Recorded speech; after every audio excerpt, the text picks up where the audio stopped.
that I had to start like weeding out things that I may or may not drink in a timely fashion. Thank you. No, do you like it? It's interesting. It's I'm a big fan of Scottish ales, and that's what that is. And I had a couple other bottles, and oh god, it's not bad. It's just no, it's not bad. There's other things that I'm going to want to drink first.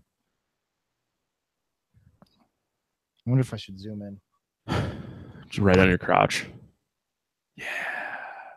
My Halloween costume on here. We played a Halloween show on Friday, and we were all going to dress up as the Black Power Ranger, and then we opted against it. That would have been awesome. Well, we were like just about to play it, and everyone was like, "Yeah, fuck it." No, that's how that story went. That's okay. The Black Power Ranger quit wanting to be the Black Power Ranger too. Oh wow, I don't even know what to say to that. I'm a frog. I'm gonna make sure I don't fuck it up, and I started recording already the audio. So if there's any like pre or post recording singers, we don't miss them. I haven't even listened to the last one. Did you add in any of that shit from the pre-show? No, fuck no. Okay. You were talking about it. I thought about it, but I was more concerned with getting the episode out right away because we had already recorded it super late. Right. That was it. And Jack disappeared. I'm here. I'm just trying to play with my levels. I just like something's wrong and I don't know what it is. But I thought I could hear myself through your mixer for a second there. Yeah, I hope not. Yeah, I don't know what's wrong.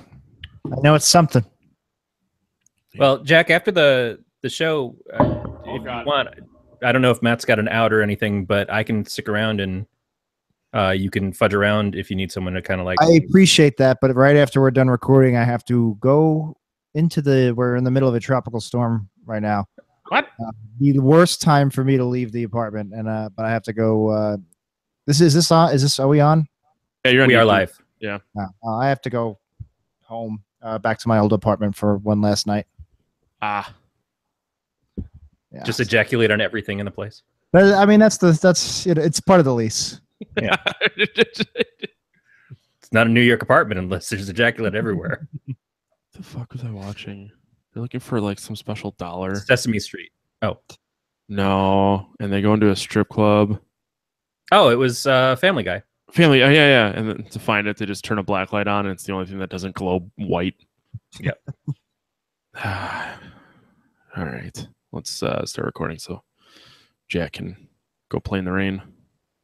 God, I hope I don't die. I'm probably gonna die tonight. I'm probably because I'm gonna take a cab. I've taken like 6 Ubers. I've taken maybe 6 Ubers in my life, and I've taken another 6 this week, and it's cost me so much fucking money going back and forth between the apartments. And they drive like crazy, and I'm just convinced, like going out in a storm like this, I'm gonna die in a car accident. Well, I thought of you the other night because I was driving home from Wausau, which is an hour and a half northish, and there were 2 deer that were just like standing in the middle of the highway that I almost hit, and then there were 17 more in the ditches driving to get to my house. That made you think of me? Yeah, because I'm like, I do not like driving at night at this time of year because deer just run across the road. Like the same road, it looked like clearly someone had just like destroyed a deer because there was still like wet blood and animal pieces in the middle of the road. And it just makes driving home very, very tense. And I'm like, and this they is were why out there Jack trying to doesn't make it drive. look like an accident. What? He said the 2 deer were out there trying to make it look like an accident. We're gonna make it look like this. Like here's the story, okay? When the cops ask, Dave was just pissed off at everything. Oh shit, I'm talking about Jack. Jack, I want you to know that we love you and we want you to be safe, but this does turn out to be the last appearance of Jack Picone. Our ratings are going to be so good. Oh yeah. I mean, not that I want you to die, but everything's still in boxes. I just had like one idea that maybe it's the headphones, but I don't even know where I have another set. If you want to go grab another pair, by all means. I would rather you be able to hear us than. If you want to grab my pair, I think you figured it out. It was the headphones.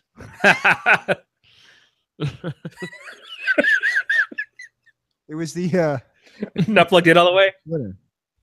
Oh, I usually keep my headphones plugged into here. That's not good. but No. this thing costs $3. So all right, now everything sounds normal. Wow. I'm blind now. I'm deaf. Yeah. That reaction is perfect. It looked like someone took you from behind and you weren't expecting it. But you're always expecting it. I'm always expecting it. All right, let's get this That's show. awesome. All right. Do you need the show doc at all? I mean, there's really nothing important in there, but No. We got rid of everything that was useful from the show doc. My computer is barely hanging on as it is. If I open up another window, it's just. Where's your Mac? Jesus I don't know what now? I'm gonna do. I really want to get a new computer. Well, there's lots of reasons, but when I do get a new computer, they don't really make line ins anymore. No, No. not on. I was like on looking Apple. up adapters. I couldn't really find a good one. You could probably just get like make those little USBs with mic in and a headphone out. Yeah. No, maybe the USB doesn't take away any of the audio quality. Yeah, I had problems with it. I mean, I never use USB mics as a rule, but maybe I'll have to start. Well, Corey uses a USB mic. I Well, don't. it's plugged into USB for charging, but I think it's Bluetooth for connection.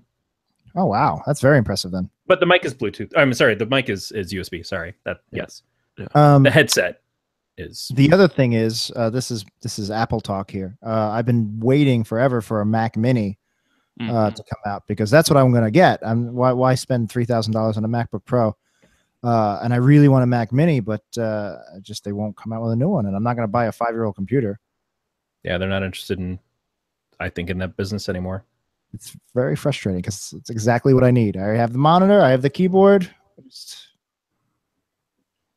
Why not just Nothing buy? goes my way, fellas. I don't understand why in the stockholder meetings they don't go, "What does Jack need? What does Jack?" Let's get what Jack wants. But why not just get a PC? Like, why Mac? Because PCs always crash and they're terrible. I mean, except for the virus I got because of pornography, I've had no problems in years. I don't know. The last time I had a Windows computer was, I always had Windows, and just like after 3 months, the 10-minute load up, and I've never ever had problems with my apples. You can't be installing like the coupons toolbar and shit in your Internet Explorer. And where am I going to get the coupons? Just you're gonna have to forego coupons. When do I get to whack the monkey? I want to whack the monkey. I don't. So, this Duck Rabbit beer that you were kind enough to send. Oh my God, Yeah. April. I don't fuck around. I realize the taste is Scotch is like Scotch, but it's beer. Yeah, but it tastes like whiskey. So like a Scottish ale is like it's a little sweeter. That's what it's kind of. I thought you meant like it was made in Scotland and it was going to taste, No. Scotch ale is like it's a style of beer. You know what I should? I'll save you one. I have some like oak barrel aged Scotch ales. Okay. It's really, really fucking good. All right, this is probably gonna fuck me up, but yeah, I got a Kentucky bourbon barrel aged pumpkin beer that's 19.8%. So if you have 5 of those, it's the equivalent of drinking like 12 ounces of rubbing alcohol. Pretty much, or the same as putting 1 tampon soaked with vodka right in your butthole. Does that work? Matt never calls me when he's Kids sober. do that now. What is it called? A beer vodka colonic? A vodka-lonic? Colonic. I guess it's good for your butt hygiene. So No, it's not. Colonics are terrible for you. I just meant the vodka going up and like disinfecting. But you don't want to disinfect. That's where the good bacteria is. That's why the poop is That's there. That's a good point. An alcohol enema, that's what they call them. Or butt chugging.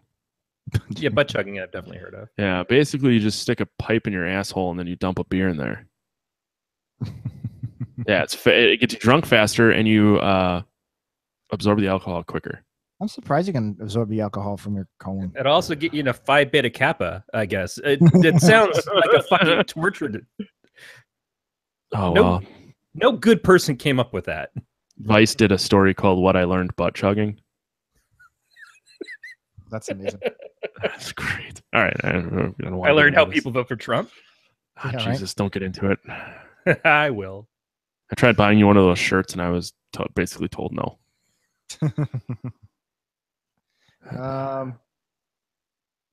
What the fuck are you doing, Jack? I have such a the webcam Dan bought is such a piece of shit, and it's so hard to angle.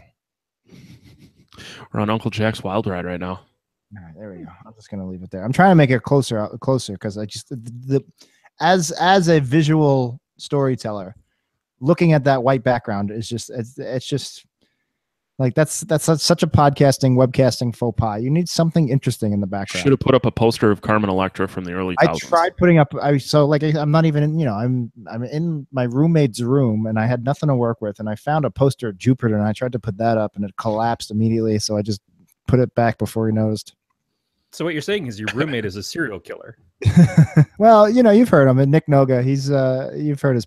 Yeah. He very well. Maybe.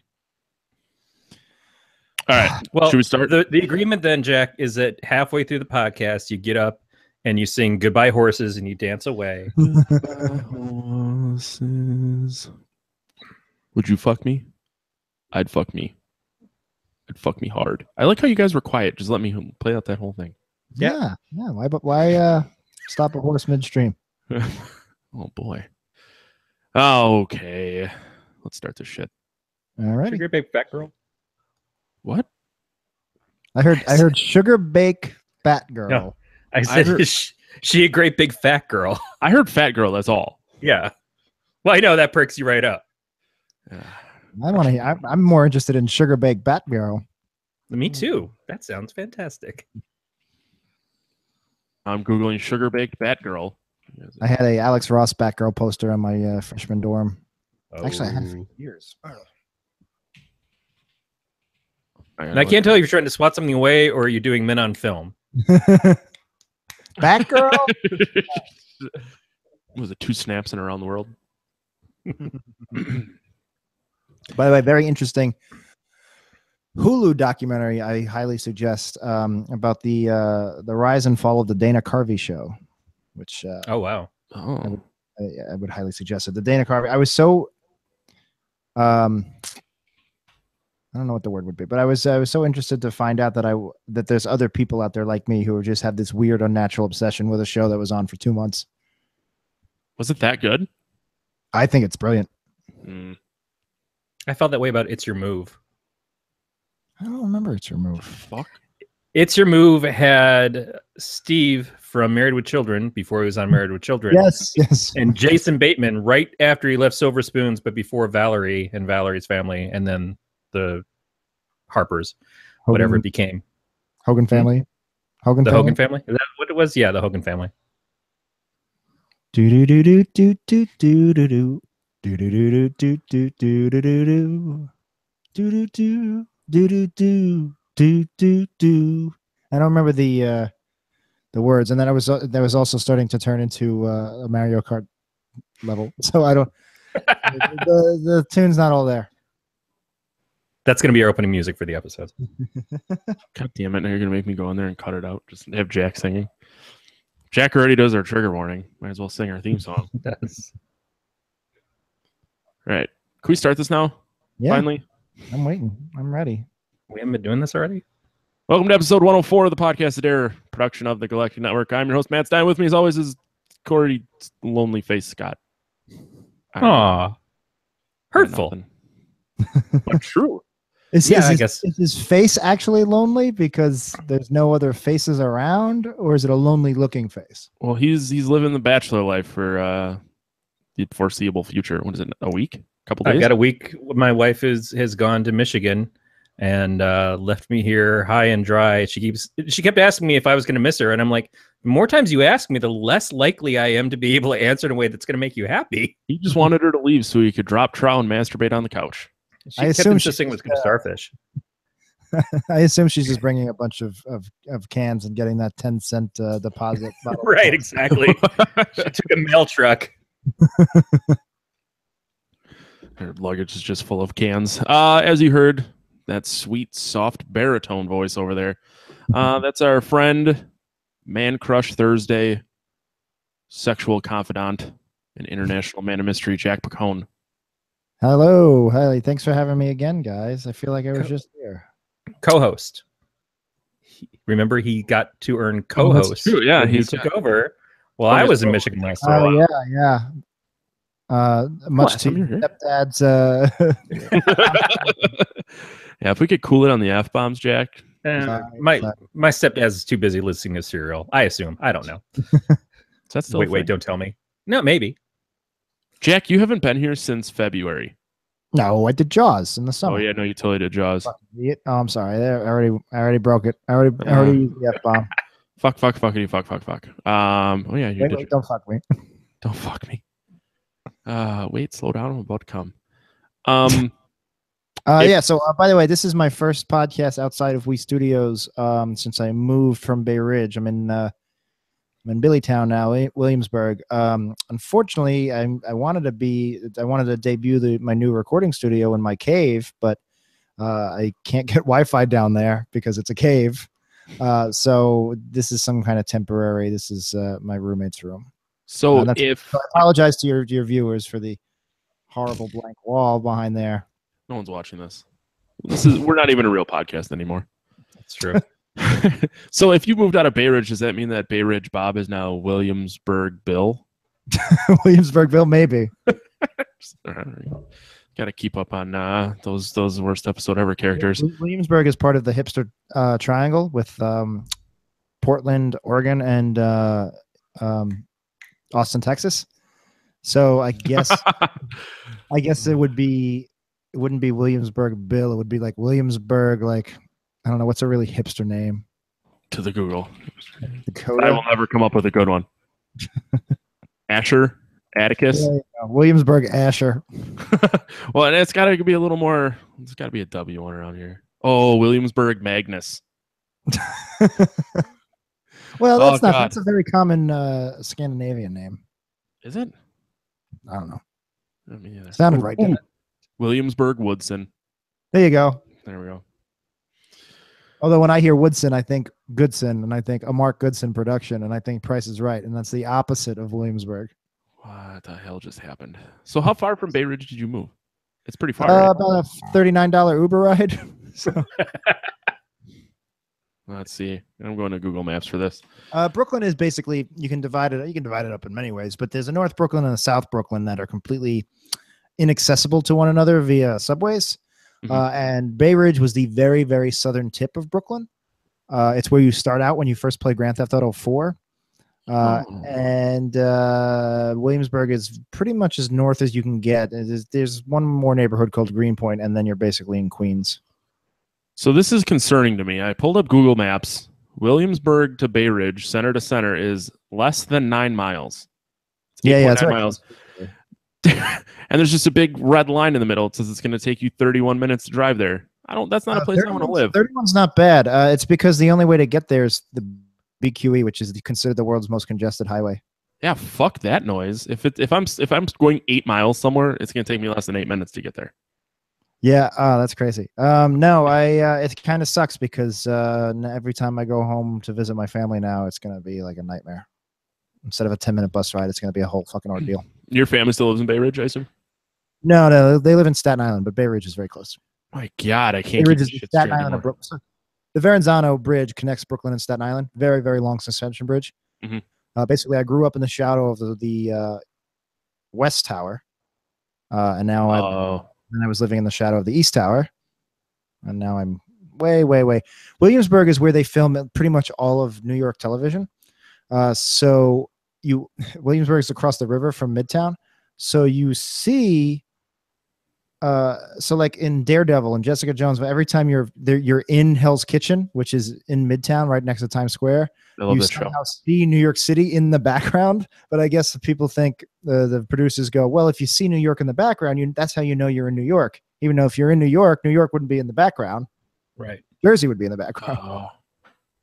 So, but I know I've been noticing pretty much every show that films in New York shoots in the exact same 3 square blocks. Like if you watch the Homeland season from New York, and if you watch Daredevil and you watch any number of shows, you're going to notice like it's all the exact same buildings. Interesting. Today I learned a lot about Brooklyn. I am much closer to the city though. I went to the Lower East Side yesterday.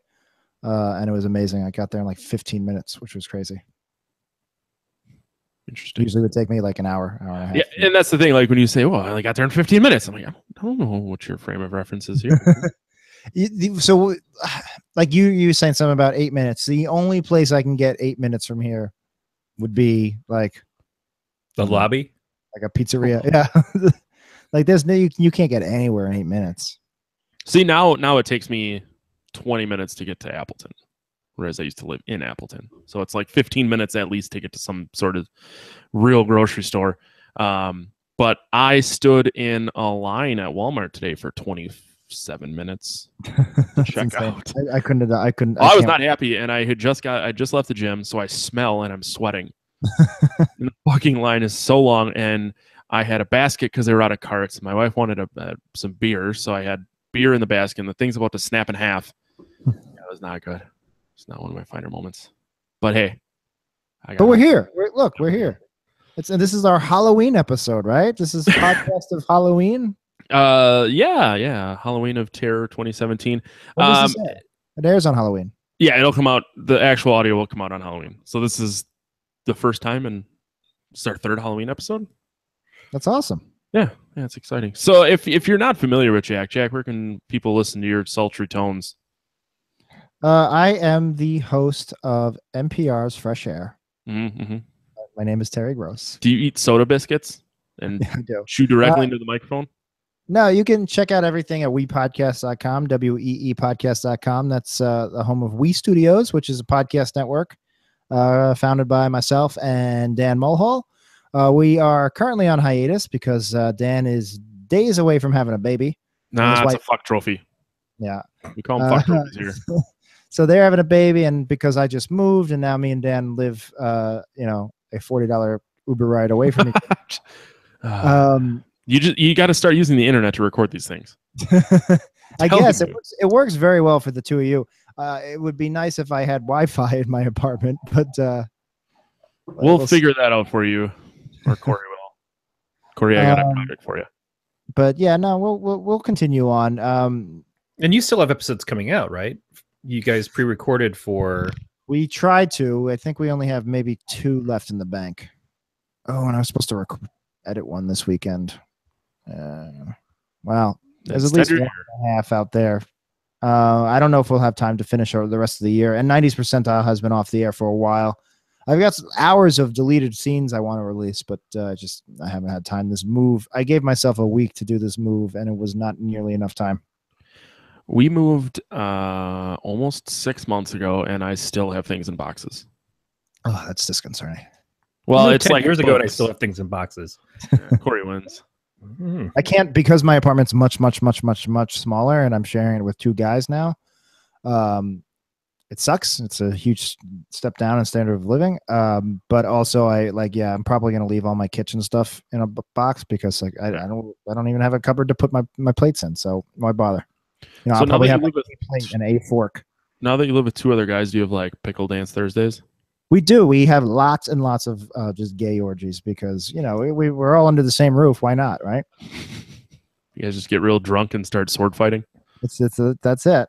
We put tampons soaked in vodka up our own butt. Sometimes you just got a butt chug to get through the day. It was a nice bonding. What was that? It's a nice bonding experience. Oh, Jesus. For more on this podcast, including show notes, contact information, subscription links, you can go to gncast.com/pot. You can check out this on our Slack channel during shows, gncast.com/sign up. While you're there, subscribe to our newsletter. We already talked about what Jack does. Jack does all things awesome.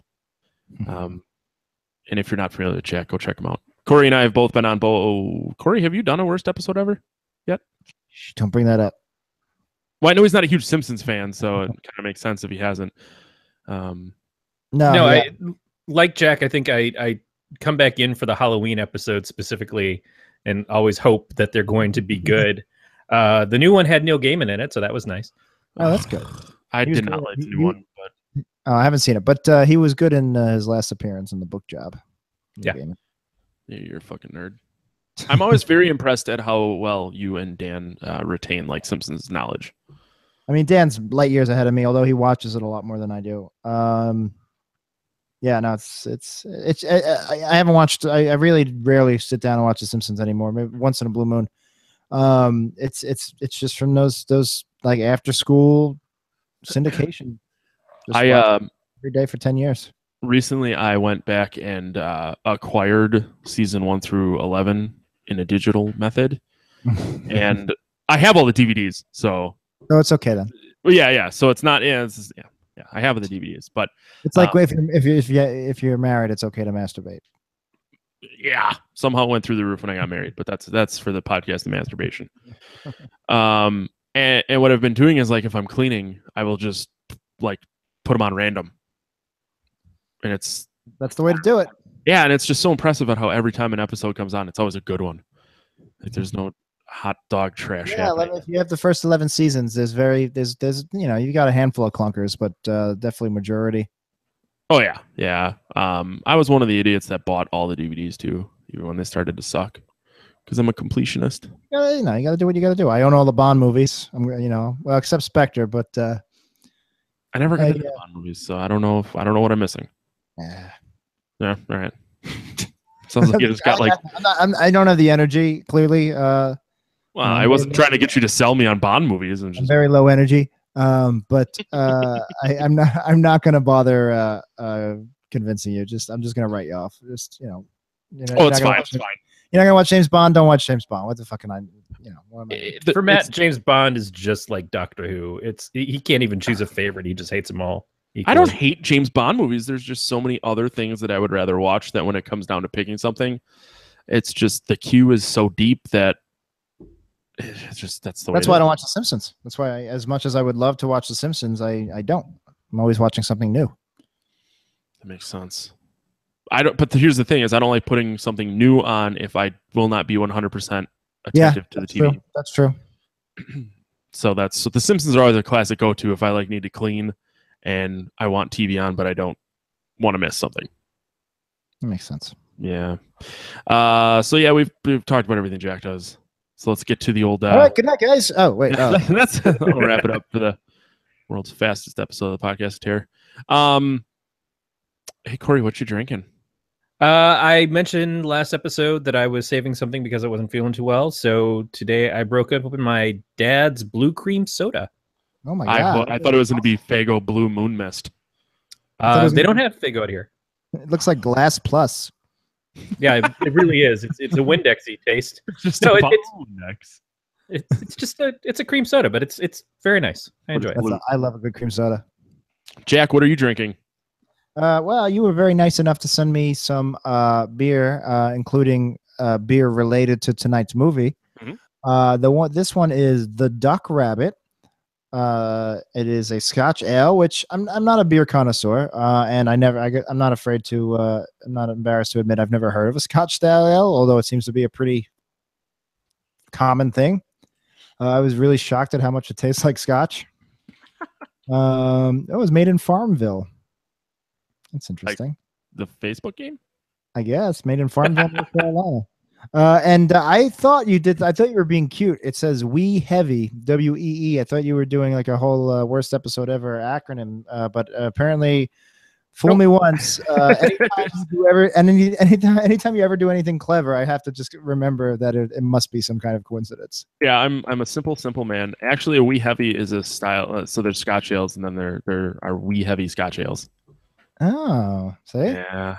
That's why all those Scottish people keep downloading our podcast and then immediately deleting it. This isn't about beer. This isn't about Scotch ale. Yeah, that's why they're deleting it. Yeah, it's not all the voices or the tangents. Or you finally got the bug, thankfully. Do you just have the? What about all the other stuff I sent you? Did you drink them already? Did you drink the Enjoy Buys? The plan was I was going to drink them gradually throughout our conversation. Okay. And see how drunk I get. And I wanted to introduce the particular can of beer. I'm guessing you sent it because of its direct relation to The Witch. No. Oh yeah. Was that a coincidence? Well, no. There's I mean, that's why I sent you the picture in the first place. Matt has no recollection of actually sending you anything. I do. No, Matt is a sweetheart. I know he comes off as a crude buffoon, You guys just make me sound like an alcoholic asshole. Every time he opens his mouth, I know you think the lowest of him because his lips and sounds. But Matt is such a sweetheart, and he sent me this beer. He shipped it, and I was in the middle of the move, and he was just like, "Where should I send it?" I was like, "I don't fucking know. Leave me alone. I will figure it out, and I will tell you." And he just like he was so patient with me and so calm, and it got here so quick. I got a text from my brand new roommate. It was just a picture of like a beat up Amazon box, and it just said, "This came for you." And I was like, "I'll be there soon." Yeah. So, like, I guess I'll talk about what I'm drinking. Pumpkin Disorderly, because it's almost the end of October, so I got to get all my white girl beers out of the way. It's a spiced pumpkin ale, if you couldn't figure that one out. And then, as Jack mentioned, we have some beers. They're ciders that are particular to this movie. It's called Black Phillip. It is a blood orange cider. Oh, I didn't know that. Yeah. So I was going to drink a bunch of them. I don't know if I can drink that much cider. The sugar gets to me more than the alcohol. Well, good thing I sent you those 2 bottles of Enjoy By. Yeah, so what happened was that I was up in Door County, which, if you're not familiar, it's the thumb of Wisconsin, for an ale fest, and this Blake's Hard Cider Company was there. And I sent Jack the can, and at that point, we had already decided that we were going to do the witch for Halloween. We decided like in February, I believe. Yeah. So he's like, "Oh, you should get it for the podcast." So I did. It was super easy to find. It's not like it was that difficult. I didn't have to like castrate any chickens. I'm sorry. The entire thumb of Wisconsin is one county? Yeah. That's crazy. It's called Door. That's a big county. The county. They should call it Thumb. They should call it Thumb County. Thumb County. So there's They thought about calling it Shocker, but there's like there's a gap. So you have to take this like really tiny rickety bridge to get over there. Really? And then once you get over there, it's like going back in time. Like, there are minimal grocery stores. There's no Walmarts. There's nothing big. Like, it's where rich people from Illinois go to vacation.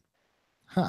Yeah. So it's just all resorts and golf courses and moms in tight soccer jean pants. What do they eat? There's restaurants up the Dad's ass. It's just you can't. Loose pants? They just eat loose pants? Is that what you said? I said, when he asked what his soccer moms in tight pants eat, I said, hopefully dads in loose pants. No, there's we went to some pizza place. I can't remember what it was called, but we went there last year as well, and they had like a peanut butter and jelly pizza. So I got real drunk and ate that off the kids menu after like eating a normal meal. Nice. There's a place I used to order from. Bay Ridge has maybe the best food in the entire city. And I'm going to miss it so much. And there was a pizzeria that made a Nutella calzone. Ooh. Yeah. I'm going to miss that place. I'm turned on now. Yeah, that's crazy. You'd think they would build a better bridge. I feel like they cannot afford to not have a bridge there. Like, so Door County is fuckers. It keeps sounding. Isn't me, Corey? It sounds like he's saying Dork County. No, I believe that he is. It's part of the charm of going there. It's like entering into the mouth of madness, that you cross a rickety bridge and wonder if you've actually gone to the other side of existence. It's like that Sliders. It's like the season 2 premiere of Sliders, where it was a weird gothic medieval San Francisco, and the Golden Gate Bridge was just a really long rickety bridge that led to a wizard. Jeez. Fuck. That's actually not inauthentic to what going to San Francisco is anyway. All right, Jack. The width of Door County is roughly the same distance. How thick is it, bro? It's how thick's the bridge? Bro, what's the bridge? I don't know how thick the bridge is. It's like 9 miles wide. Bro, that's fucking wide, bro. I'm saying it's not wide. It takes over 4 hours to get across the state. Bro, I take over 4 hours. I don't hate this voice you're doing at all. I wouldn't be upset. I've never done my Staten Island voice for you. I mean, I've heard it on your show. You've just never done it on our show. All the time for people. I used to tell this direct story. I don't even exaggerate it. A direct conversation I overheard. So when I went to NYU and people were like, "What's Staten Island like?" I would just tell this story. When I was on a school bus and I heard the two guys in back of me, they were in the back seats of the school bus on either side of the aisle, and they were talking, and they were going, "Bro, Remember last time we took a bus? We were with Ski Slopes, and who Ski Slopes, bro? You don't remember Ski Slopes? You know, she was sitting in the back and she was jerking off 2 different guys across the aisle. So, bro, Ski Slopes, bro, ski slopes. Yeah.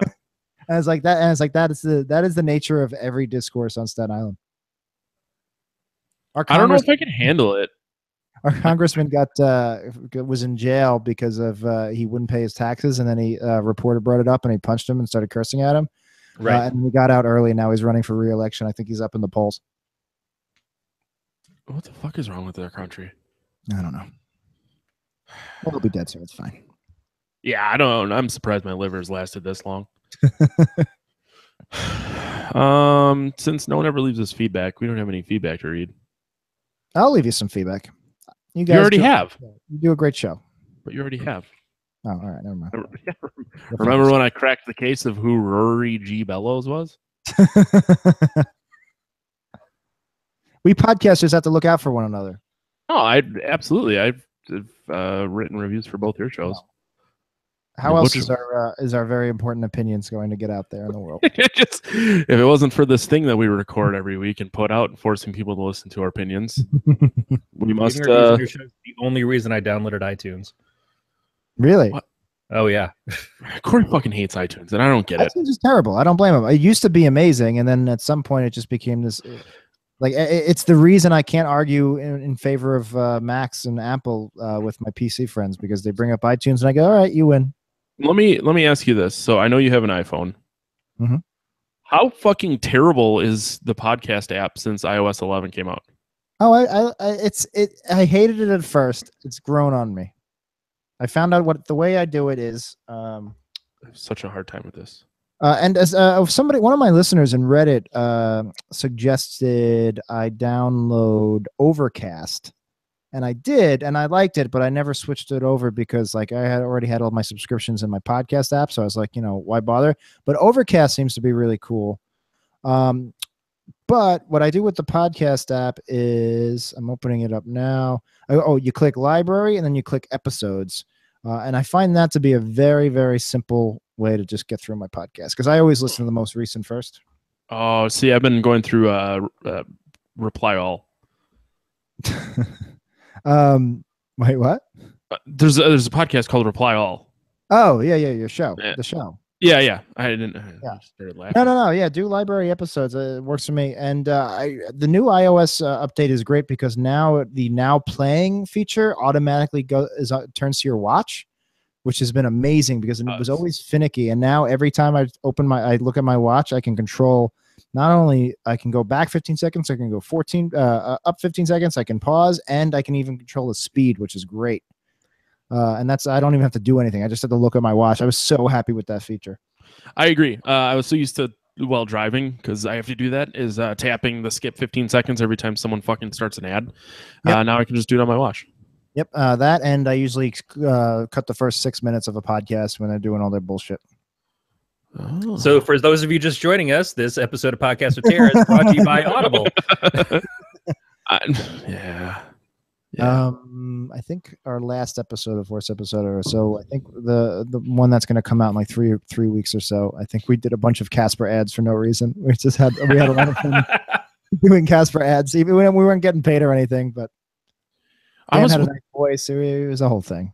I was listening to Tell 'em Steve Dave, and they were talking about how they got bitched at by a sponsor because they did an ad with less than 10% of an episode left.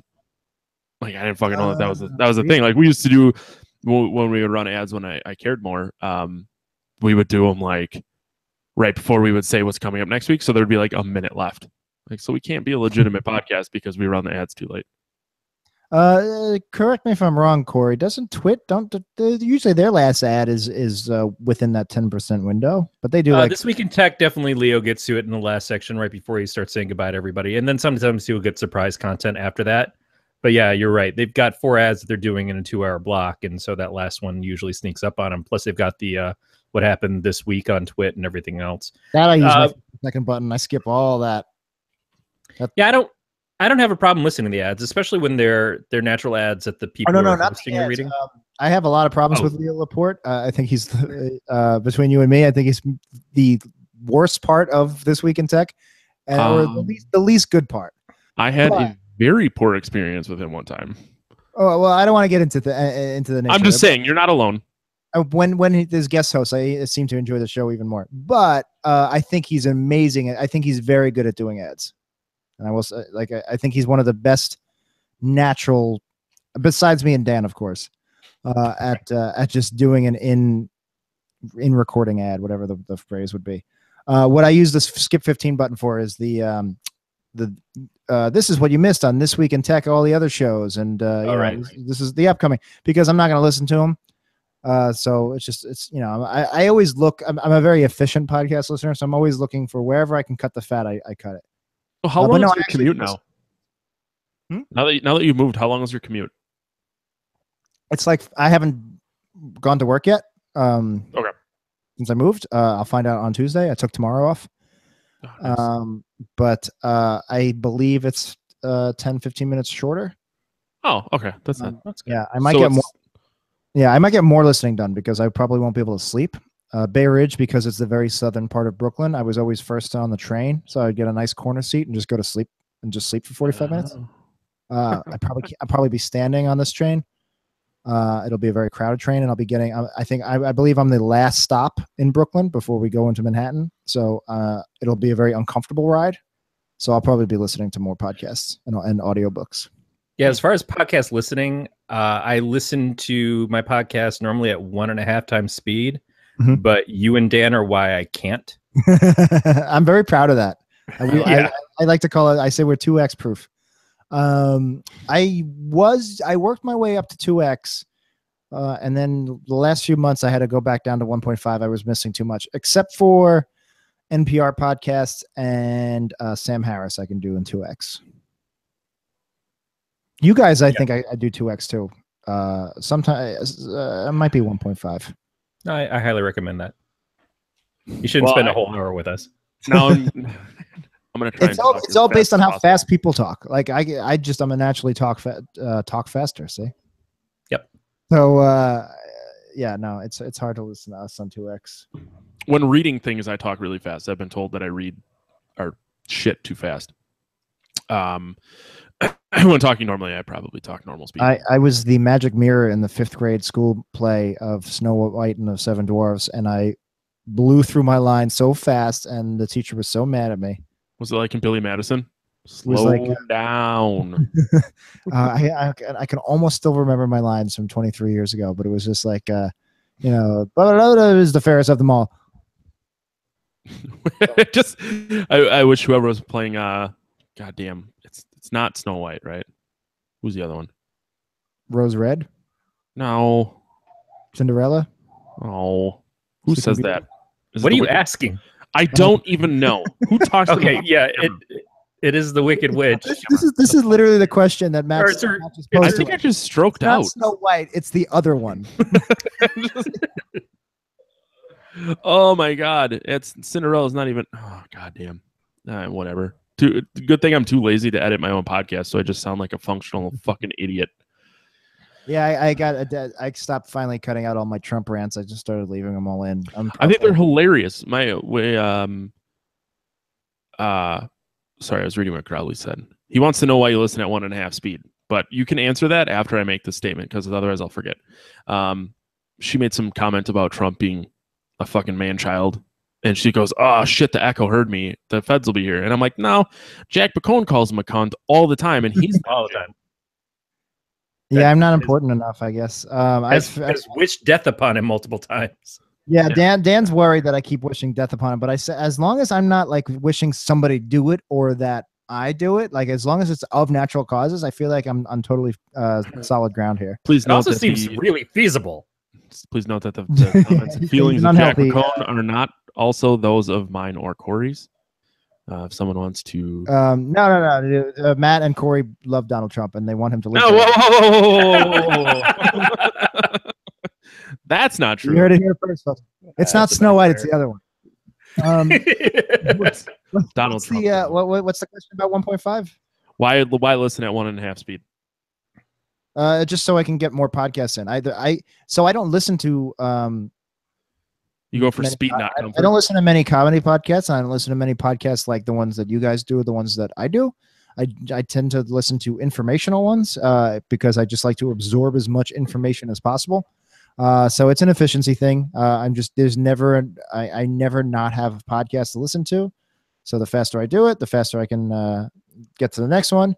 And audiobooks, I should really do more for entertainment, but because I have so many in my queue, I also try to do those at between 1.25 and 2x. I just did the X-Files audiobooks. They were terrible. But I had to do those at 1.25 because at 1.5, the acting seemed even worse. And I never tried 1.25 before, but for some reason, David Duchovny wouldn't work in 1.5. Do you don't listen to the black tapes at all, do you? Like rap music or No, the Black Tapes podcast. Yes, No. Matt, tell us about Dougie Doug and Cool Mo D. It's like a shitty Oh, not Dougie Doug, Dougie Fresh. Dougie Fresh. I was there. I was like the guy from Cosby. I was just watching Dougie Doug on Eight-Legged Freaks the other day, so he's standing out in my mind. He also starred in That Darn Cat Yeah. reboot. Yeah, I'm sorry, Matt. What were you saying? No, it's fine. Black Tapes podcast is like a shitty docudrama that they try and play off as being real, and they even like went as far as making some of the websites that they reference. And now it's like towards the end of season 2, and the acting is just so bad that half the time I'm like, why am I still listening to this? It's I've been trying to figure it out myself. It's like, is it the script or is it the actors? Because Gillian or Jillian? I say Jillian Anderson. Jillian. That's what I say. I jerked off to her a lot as a child. Yeah, likewise. And David, I think it's. I want to say it's Gillian Anderson and Jillian Jacobs. I want to say spank bank material. Anyway, they're both very good actors, especially They're both very lovely company as well. And the acting was so bad, so I was like, man, I guess it's the script, but it might also be the format. Maybe they're just as good at actors as they are. Maybe if you put them in a studio booth with nobody to work off of, some people are good at it and some people aren't. So They that might be. went up sounding like Harrison Ford doing the voiceovers for Blade Runner. Yes, yeah, exactly, yeah. And but like I've listened to a lot of like audio podcast dramas, and they're always terrible. And it's like, oh, this is amateur hour. It feels like a student film. But I'm thinking, maybe it's the medium. I don't know. It's hard to tell. Yeah. I'm trying to figure out if it's Gillian or Jillian. I've always called her Jillian. I may continue to do so. I don't know. I was calling the star of 28 Days Later Cillian Murphy for years before somebody corrected me. How do you say that one? Killian. Oh. Or Right. if he's a pothead, it's Chillian. And if his middle name was Charles and his last name was a type of fish, he'd be Chilean sea bass. In answer to what Matt said earlier, no, Podcast of Terror listeners, you are not allowed to quit in the middle of listening to the show. You have to keep listening. Once you started, you can't stop. That's the rule. I will be right back. I'm going to go grab my Black Phillip from my roommate's mini fridge. Do it. We'll make fun of you while you're gone. Highly recommend that you drink. Yeah. Easier, but I've just wrapped in cables. I only brought 3. I feel like I should have gotten more. Yeah, Jack's got to go back to his other home, so. Huh. So how are things? I'm good. Good. Rikering back in.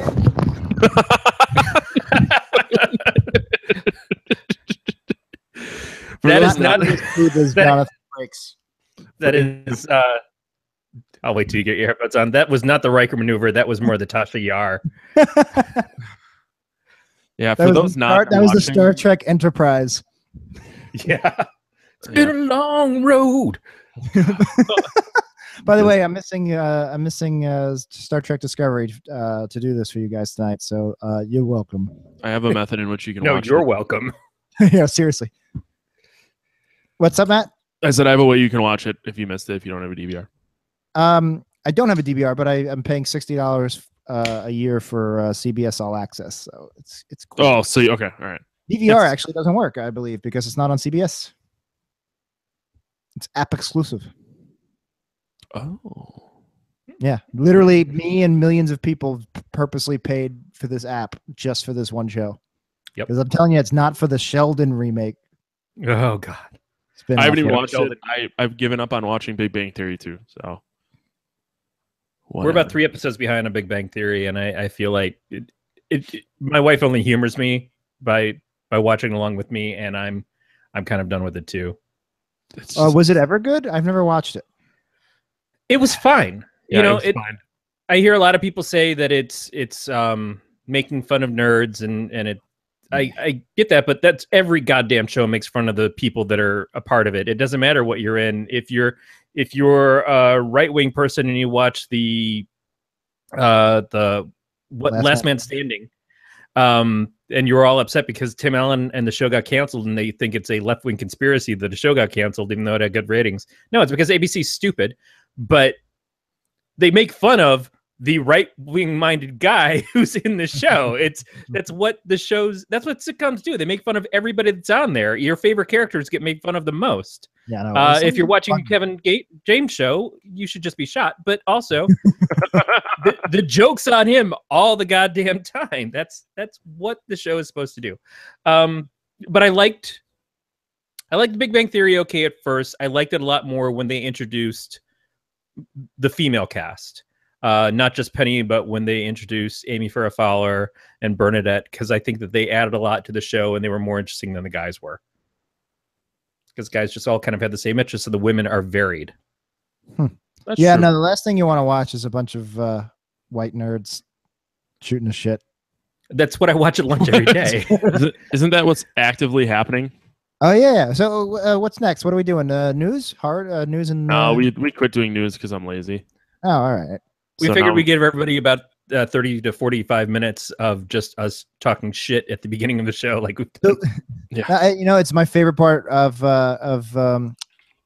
worst episode ever. My favorite part is doing the introduction before we have to talk about the show, and then 90s percentile. The original premise was we would start the timer and immediately jump into a topic, and I believe like the first 6 episodes we do that. And honestly, my favorite part of the show is recording. Sometimes we spend 10-15 minutes before getting into a topic. Yeah, I love when you have a topic that's been suggested by a patron and it's been 55 minutes and you're still not to their topic yet. Yeah, they're good people. We've been blessed with a very great fan base who are willing to put up with a lot of shit. It's true. What I was going to say though is there is some news. I'm guessing you haven't talked about then, if you haven't been doing news for the last few weeks, that we can tie into The Witch later when we talk about. Well, we should probably start talking about The Witch right now. I don't even know how long we've been recording because I know it's an hour and 5 minutes after we were supposed to start. Here, I got my Black Phillip, by the way. Thank you. Yeah, no problem. I'm curious what you think of it. So put it in your mouth. I already did. It's interesting. It's not as sweet as I think you may have thought it was going to be. It's definitely not one that I could pound like 3 of, but I mean, I love me some blood orange, so it's very for a cider. It's very tasty. I agree. And it supports the devil, so that's another plus in its favor. I do not support the devil. I know Jack and I have varying beliefs, but oh no, I told the devil. I said, "Hey, Matt says he doesn't like you, but he does." You'd really think by outward appearance I probably do, but yeah, the tattoos and the devil music you play. You're not the first person that has been like, "Oh, you're heavy metal is all Satan." Like, you go fuck yourself, human being. Let's talk about The Witch. Sorry, I got distracted. My mom just texted me, "Are you out of apartment on 4th now?" Oh, tell your mom I said hi. No, I'm not gonna do that. I didn't think you would. It wasn't like, seriously, Jack, tell your mom I said hi, because then it would be like, who's that? And then you have to explain to her that I'm your weird internet friend. I'm just gonna do what I normally do and just not reply and leave her hanging. So I know my mother-in-law doesn't listen to this, so I can tell you this story. Worship the devil? No, my mother-in-law does not worship the devil that I know of. But my in-laws and my wife kind of had an out, and her mom. It's a story for not right now. I can tell you later. Not on air. I mean, I could tell you guys about my meeting yesterday with new family members, so not on air. Yeah, we can talk about it later. But this one I can't. So her mom still texts her, and they like act like nothing happened. But every text that she gets sent is like it's like real formal, which I think is fucking hilarious. So she sent me a screenshot. That could be a good Tumblr. She sent me a screenshot of like her text string with her mom, which is just messages from her mom. They're all like, "Hi, Alyssa," and then it's like, "What the point is?" Real formal. I'm gonna workshop. I was supposed to have done this already, and I haven't because the move has been so horrible. But I'm gonna be doing it soon, I hope. And I want to get your guys' input on this. I wanted to either create an Instagram or a Tumblr. I think Tumblr would be better, but I'm gonna probably do Instagram because it's easier. But I'm curious what you guys think. There is an app called Citizen. I think Corey might be able to use it, but probably that's it. I think it's only New York and San Francisco. And basically, it gives you updates on every 911 call in your area. Yes. Actually, it's in the city. I want in. Yeah, and my watch lights up anytime it's super close by. So it's been super convenient. But anyway, I want to create an Instagram of my favorite ones. And I've had a couple of buddies sending me screenshots as well. So here's some of the ones that have happened this week. This was today during the storm. Man hit in face with umbrella. Somebody called 911. Let's see. Oh, no, that was a real. Oh, wig on fire. That's a good one. Outside fire, on fire escape. Fire in third floor Taco Bell, which is just like, why is there a Taco Bell on the third floor? Oh, this is a good one. Because shit runs downhill. 30 teens fighting in front of church. 30. The Warriors. Cow corralled in Prospect Park after hours-long chase. Well, not that big a park. Assault with bag of candy. Woman throwing blood at subway riders. That's on my list. Man carrying gun in bucket on train. You got to carry it around somehow. Does that count as a concealed carry? It's an open bucket. If the bucket has a lid. 50 students fighting. Squirrel loose in apartment. People sickened by fumes coming from trash can. Oh, God. But yes, I want to create an Instagram. Oh, and the very first one I got, fight inside Applebee's. That one happens very often. So I got the app and I was like, all right, let's see what the 911 calls are like. And the very first one I got was duct tape man dragged into abandoned house. And I was just like, now, is this a weird coincidence or are they all going to be like this? Is this happening every day? So was the duct taping as part of them dragging him into the house, or was he was already duct taped and they're like, hey, we need something like this to go up there to find the hamster, and so they grabbed him off the street. No, I'm pretty sure they executed him. So what's this app called? What is this thing called? Citizen. You can't get. I'm pretty sure it's only New York and San Francisco.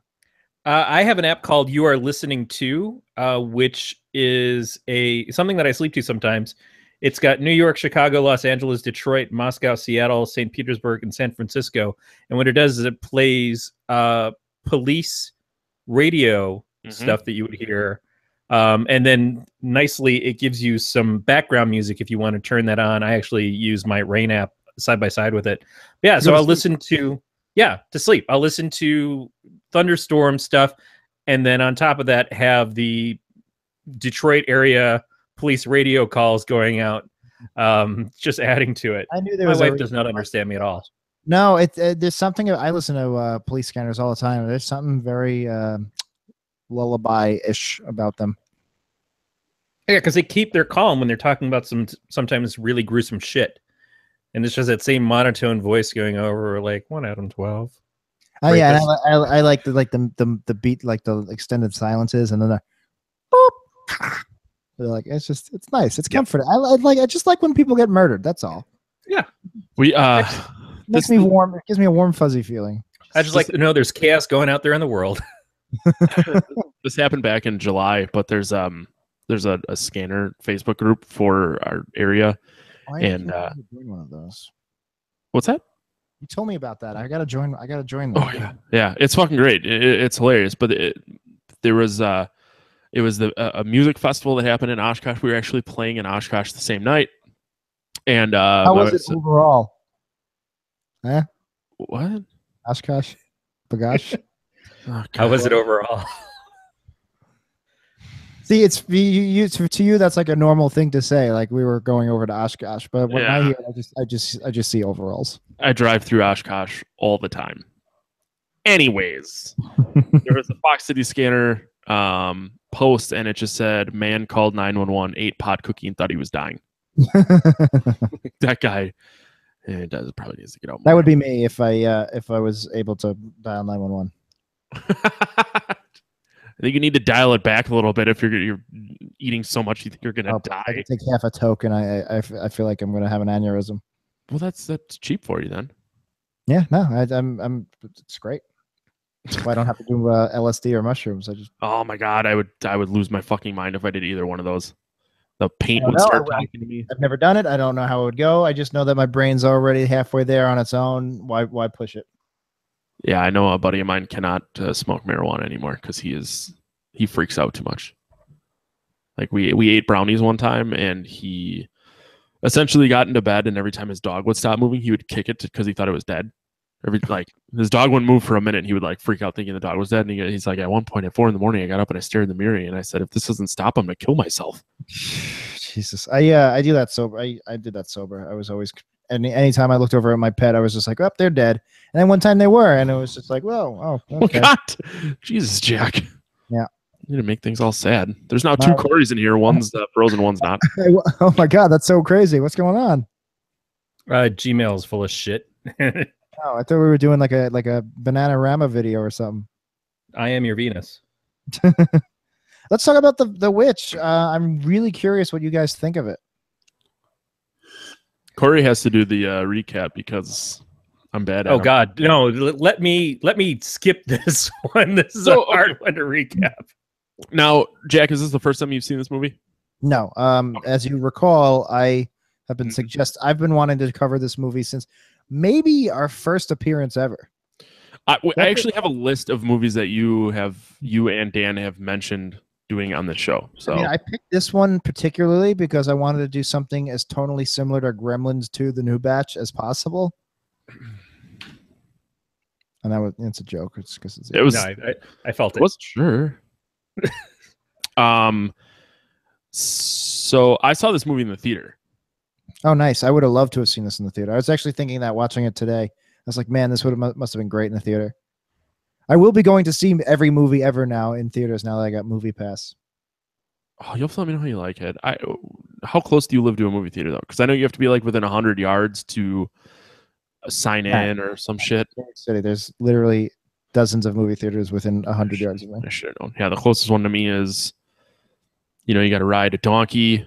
No. Take a boat. You got to forge a river. The reason I signed up was because, pretty much every theater in the city is taking it, but the 3 theaters within walking distance of my place take it, and all the ones in the city around my work take it, and all the major ones take it. It's just like, it was a no-brainer. I was reading, kind of stemming off of that. I don't like doing things alone. I get weird. Like, I don't like going out to eat alone. I don't like going into a bar alone, even if I'm meeting people there. I masturbate with my wife all the time, or friends. I'm the opposite. I love going to a bar alone. I love going to the movies alone. I love masturbating with Matt's wife. Yeah, she's $10 an hour. Oh my goodness! One of those cam websites. Whatever good traits you have for her to stay with you, they're not good enough. I can cook really well. Oh, okay, never mind. I made like beef stew and I ate it. I'm like, now I know why you married me. Like, sure as fuck isn't for any other reason. No, I was thinking that. I was like, man, I really wish, because of the score especially, and like how loud the score is, I was like, I would love to have seen this in a theater. Yeah, I watched it again this morning while playing the South Park game, which is probably not the smartest thing I've done, but this movie is very, very slow. And it's interesting you say that. I thought this movie is horrendously slow, but horrendously slow in a way that works because it's supposed to take place in what, the 1800s? No. 1600s. Okay. Maybe the 15. Definitely not the 1800s. I'm not a science man. The science of time.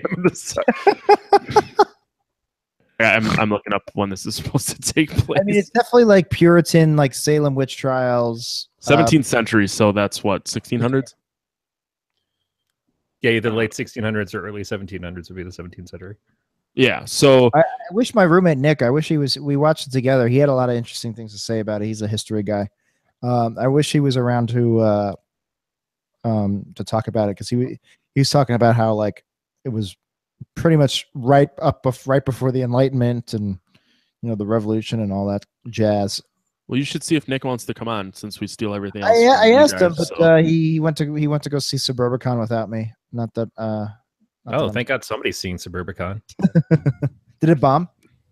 Yes, they're saying that it's because Hollywood is very much pissed off at Harvey Weinstein, so Suburbicon is failing because of associations. I thought it looked good. I mean, it looks like I feel like you know exactly what you're gonna get watching it. Well, yeah, it looks great. I have a theory that every movie George Clooney directs, he has to put in a straight close-up shot of somebody getting punched in the nose.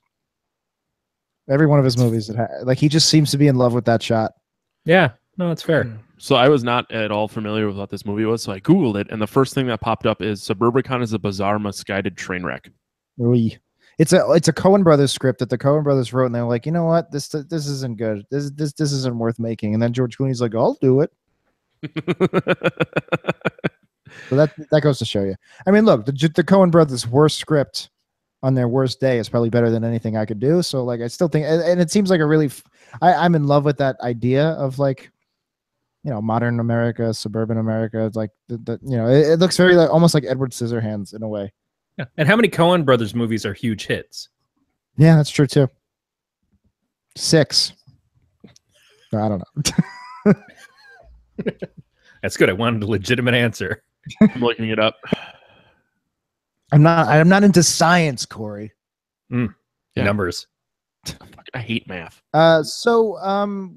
Somebody's got to do a recap of the plot here. So it's about a family who lives in. Oh, for Christ's sake, I'll do it. All right. They live in New England.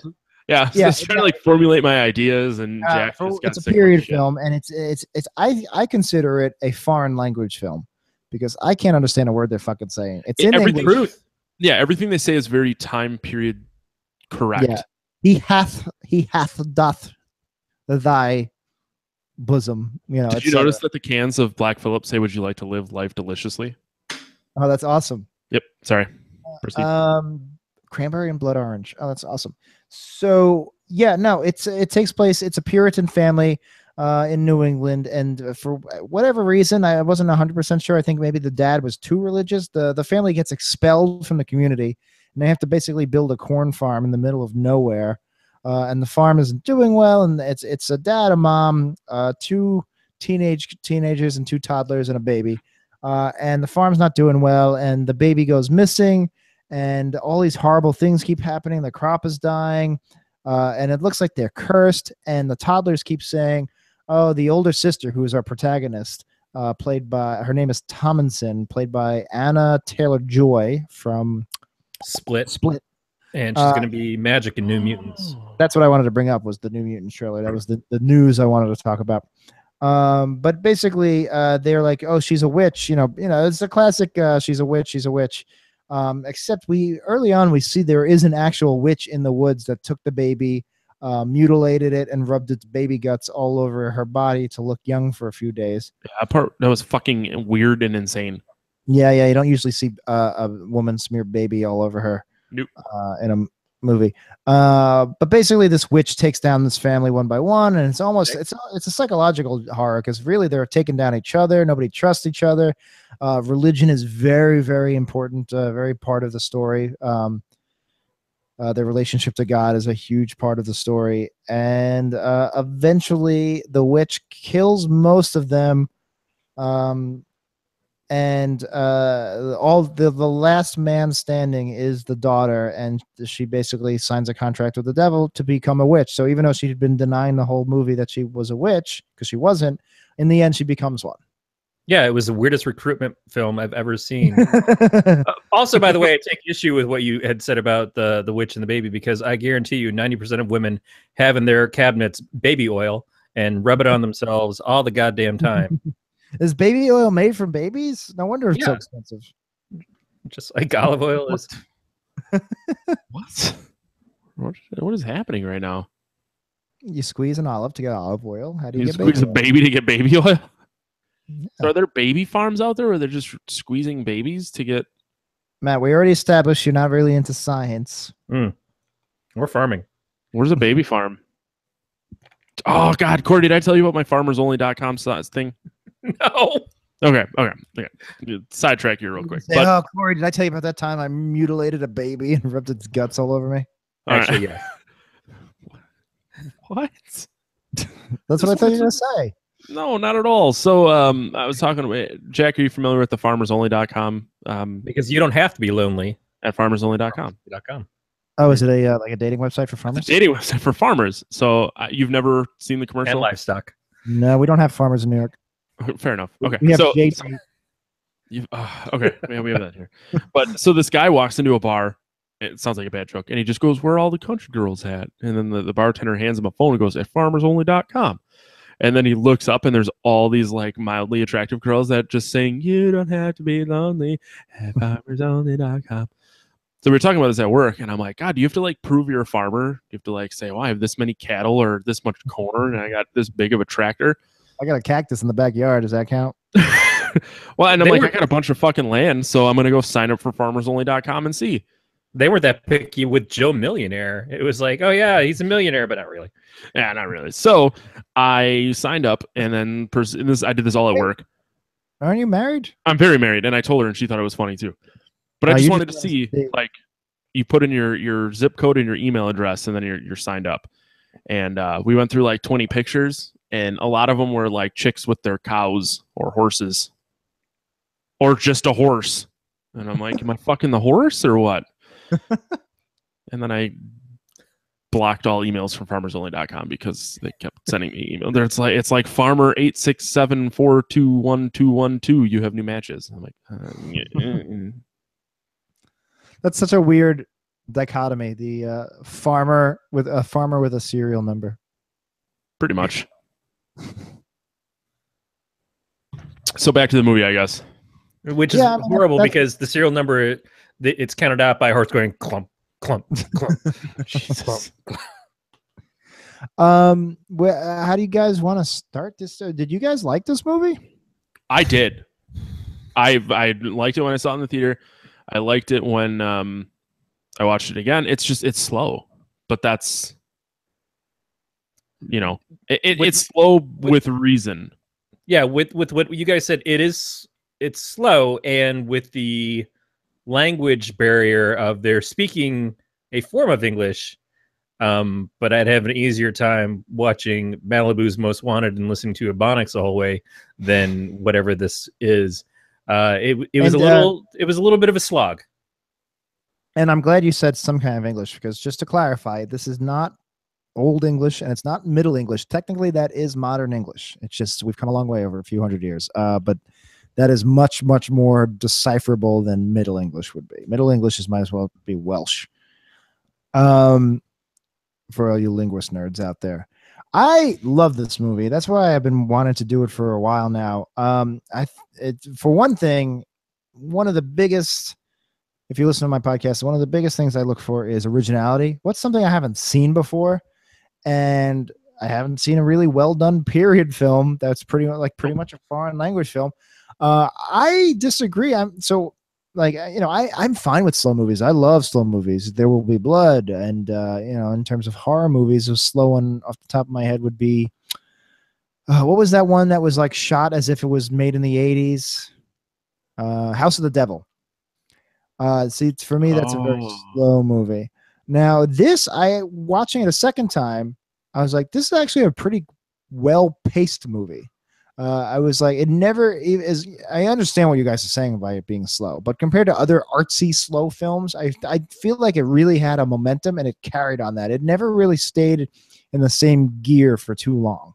No, absolutely. We did A Cure for Wellness last week, and that was a much slower and less of a payoff film. Yeah. And a friend at work asked me if I had gone to see the new sequel to Blade Runner, and I'm not a fan of the first. I'm not a fan of the first Blade Runner, so I have no interest in seeing the second one. But then it's 2.5 hours, and I said I can't go to a movie theater. I can't I can sit and pee for 2.5 hours, but I can't sit and not pee for 2.5 hours. So there's no way in shit that I'm going to see that goddamn movie in the theater, if ever. Yeah. What I was going to say was, what was I going to say? I got distracted. I'm sorry. Oh, no. Not Cure for Wellness. What movie did you just mention? Not Blade Runner, not Cure for Wellness. You mentioned one other movie. Oh, no, you mentioned Blade Runner. Yeah. I thought Arrival was slow. And I loved Arrival. I thought Arrival was great. But I was sitting there in the theater like ugh. Whereas, and again, I didn't sit in the theater for The Witch, but I really did feel like every scene was moving the story forward in a way that I you know, there's slow and then there's slow. I guess it was like, and an hour and a half really wasn't that bad. Exactly. Like for me, a slow film, and it could be a good film, a slow artsy film would be like a roller coaster that's just flat, just going on a flat level. Whereas this one, it was always going up. You know, it was taking its time getting to that peak, but it was always going up. I was watching it for a second time today. I was really impressed with the pacing. I think this happens a lot with movies in general, where you watch it for a first time and you go, it feels a lot longer, and then when you watch it a second time, you go, oh, this scene happens already. We're only 15 minutes in the movie, and this is like not just a slow movie, like even like a Captain America Civil War or something. You're like, oh, we got to Ant-Man already. Oh, okay. Like I know it's like how when you drive somewhere and then on the way back, it's a lot fast. It feels like a lot faster. I feel like when you watch a movie a second time, scenes happen earlier than you remember. Well, it's also it's a little dry in the fact that it's about 5 people and their animals. For the most part, it's taking place in a shack in some woods. It looked like it was the prequel to The Village, which itself is a turnoff, but it's nothing like that at all. Yeah, you're probably right. Is that I saw it as being slower than it was because of the unfamiliarity, and as it went along, it didn't take a long time to get to anything. And the scenes were very well acted. Even the youngest characters in this were very good. I was surprised. Like, where did they find these kids? Because they were doing such a good. First of all, they have to speak in this like English dialect, and then to just they got really lucky with the cast. Everybody was really good. I thought maybe the weakest one was the son, the older son, and he was fine. The dad was incredible. The dad, I recognized him immediately. He is from the British Office. He plays the British original equivalent of David Koechner's character. Like, the crude best friend of David Brent. Yep, that would always show up and just like throw everything. It's like exactly. Every HR rule broken as soon as he walks in the door. He was so good in this, and it was like such a fully fleshed out, like well-rounded character. Where he, God, I can't even say the term "fully fleshed out" now without Dan. But like, you know, he was obviously a very, very religious guy, but he had a soft spot for his daughter, and you know, there was room. He had some wiggle room for his own rules. I thought, you know, the mother was the biggest problem for me because she was the most one-dimensional, but even that was kind of believable. I kept saying, like, when I was watching with Nick, I was like, God, why are they into all this fucking religious bullshit? And then he goes, well, what else are they going to do? They don't have TV. They don't have radio. You know, they're going to pray all day. They're going to read the Bible. And then when you get yourself ostracized for your people, and you have to go off and be on your own and everything, you have to cling to that religion even more. Yeah, and you saw the breakdown of some of the resentment that she had for her husband for doing that to them, and how she didn't just want to go home to that, but she wanted to go home to England. She wanted to get away from everything. They did a very good job of each of the characters having faults and having an explanation as to the faults and stuff that they saw. When the father is accusing the daughter of, like, he's saying, I want to defend you, and he's trying to say, like, I want to do right by you, but at the same time, I've just seen all these things that make it seem like you're a witch. And then she points out, well, Dad, if you want to hear the truth, you have fucking led me up to fail multiple times. You know, you've been getting me accused of lying and having me take the fall for the things that you've done. And you've just finally admitted these things now when it's already too late and I'm already being prejudged. And she's just fucking laying him out. And then she turns his mind around and says, by pointing out the truths and stuff of your kids have been talking to this goat. Let's face it, that's fucked up in this religious household that you're all talking to do basically what is the devil, and you should have recognized it a long time ago. And it's just crazy how they do jump across, and it does, in talking about it, make it seem like it's less slow of a movie because that pacing goes very fast. None of the scenes take too long. Exactly. It's just, and it's great. Yeah. No, it's great to like that. It's not just a monster movie where the witch is in the woods and she's just picking them off one by one. It really is. It's a drama in a way. Yeah, you barely see the witch. Yeah, yeah. And it's like the monster stuff is on one end, and then you have all of these interplays between all the characters. You know, that's a lot more depth than you usually get from a monster movie. Kind of sidetracked. Actually, very much sidetracked. Have either of you read Ready Player One?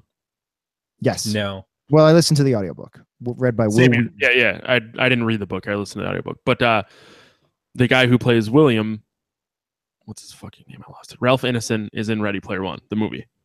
Oh, really? Which, well, you guys were talking, led me down a dark path. I'm upset that the guy playing Parzival and the chick playing Artemis are like both pretty, because in the book, they're not made out to be that way. Well, Artemis in the book is supposedly really beautiful, except she has this one birthmark. So like that's why on her face. Right. She's not pretty, as if like a red splotch on a otherwise supermodel body doesn't make you pretty. I have a lot of problems with Ready Player One. I dig it, but I have a lot of problems with it. See, I pretty much took it at face value. But Parzival's supposed to be like some kind of weird fat guy who plays video games. Am I right? He's the main guy. Yeah, Wade. Was he fat? I thought he was supposed to be a fat guy. Oh yeah, he was, and he lost a lot of weight in the third act when he was like physically training or something. Oh, I forgot about that part. Either way, it doesn't matter. The Ready Player One is the exact opposite of The Witch, where pretty much where like the reason Ready Player One is so interesting is because it's really good world building and it's a cool idea for a story, and all the nostalgia plays into it perfectly. All of the characters are flat and terrible, and the writing is terrible. Whereas The Witch, a very, very basic story about a witch, but all the characters are fully realized. All 5 members of the family are compelling to watch. It's the exact opposite. Let's talk about the actual witch, because what I also love about the movie is it's so simple. It's called The Witch, and it's this artsy period film. But the witch is a straight up like cartoon Halloween mask witch. Like it's literally like an old crone who at one point turns to the camera and goes, like it's literally like she had a big mole on her nose, and it's like they're like, all right, let's take like the witch from all the plastic Halloween paper plates, and like let's do a serious real movie about that witch, and not come up with like, what if all vampires actually wore suits and were all businessmen? It was like that they weren't doing any postmodern take on the genre. It was straight up just a witch, and it was fucking scary as hell. Like I thought as like Corey said, we don't see the witch very often, but when we do, I thought it was fantastic. I like that you don't really see her. I mean, it leaves more to the imagination. Do you see the guise that she takes when she's basically seducing Caleb, or whatever the son's name is? And I don't think that was like she can just turn into that. I'm guessing rubbing the unbaptized baby's blood all over her temporarily made her young again. Yeah. And it was a payoff for what you had been seeing earlier, where because they live out in the woods and they're the only people around there, Caleb was already having impure thoughts about his sister. Yeah. Because she was basically the only person close to being a peer for him that he could lust after. And so when he goes to see this woman in the woods, she leans down and applies her chesticles at him, and and that just kind of adds to him succumbing to her, even though he knows that he's fucked. He's just screwed I don't blame him. I would have done the same thing in his shoes. I think it was great, and it reminded me of a lot of Game of Thrones connections. Again, Nick was telling me that the guy from The Office, the dad, is in the Game of Thrones. I didn't recognize him. He said he was one of the Ironborn. But the mother is I definitely recognize as can't remember her name, but she, Robin of Aaron, she was the mother, and she used to breastfeed him, and he was like an 11-year-old boy, and she would just breastfeed him, and then yeah, okay, yeah. so the one that Littlefinger was married to, and he goes there, and and gross. she breast, and like in the first season, I think the first season, maybe the second, like one of the first times you see her, she's breastfeeding an 11-year-old boy, and in this movie, breastfeeding is a big part of her character as well. And I was just like, so like on her headshot, does it just like under abilities? Is there like skiing, kickboxing, breastfeeding? I mean, that is quite the accomplishment. It's not something that I'm going to be able to do. So sure. Because she, she's very close to the baby, obviously in the beginning, and she takes the loss of the baby very hard. And at near the very end, when she loses her mind, she's imagining the baby came back and she's breastfeeding the baby, and then they just do a smash cut. And you see it's literally like she's holding a raven that's just pecking at her nipple. Yep. I mean, talk about gruesome, like gory. And as gory and as gruesome as it is, none of it feels forced. Well, also none of it feels really mystical. When you see the death of William, the father, from fighting the goat, you don't see the goat become supernatural.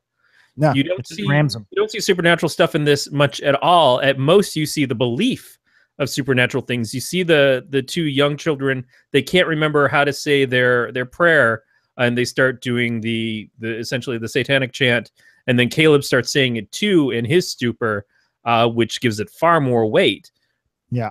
But they don't do any magic until the last scene of it, which is kind of very Paranormal Activity in a way, which is also like, hey, you've gotten through this whole movie without shit really happening that makes it seem like it's a scary film, other than the fact that you're just supposed to be scared. And then at the end, here's the supernatural aspect that has been the underlying of it the whole time that you didn't know was there.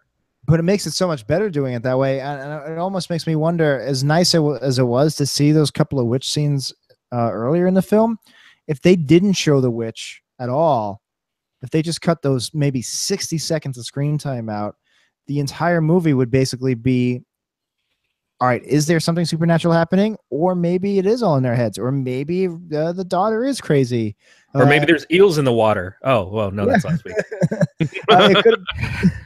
But it would have been a much more open-ended movie. And I was like debating in my head, like, is it better that they didn't make it open-ended? Is it better that they were pretty much upfront? Like, no, there's a monster going. It's like there's an actual witch. I mean, it doesn't take anything away from the fact that the family's turning on one another.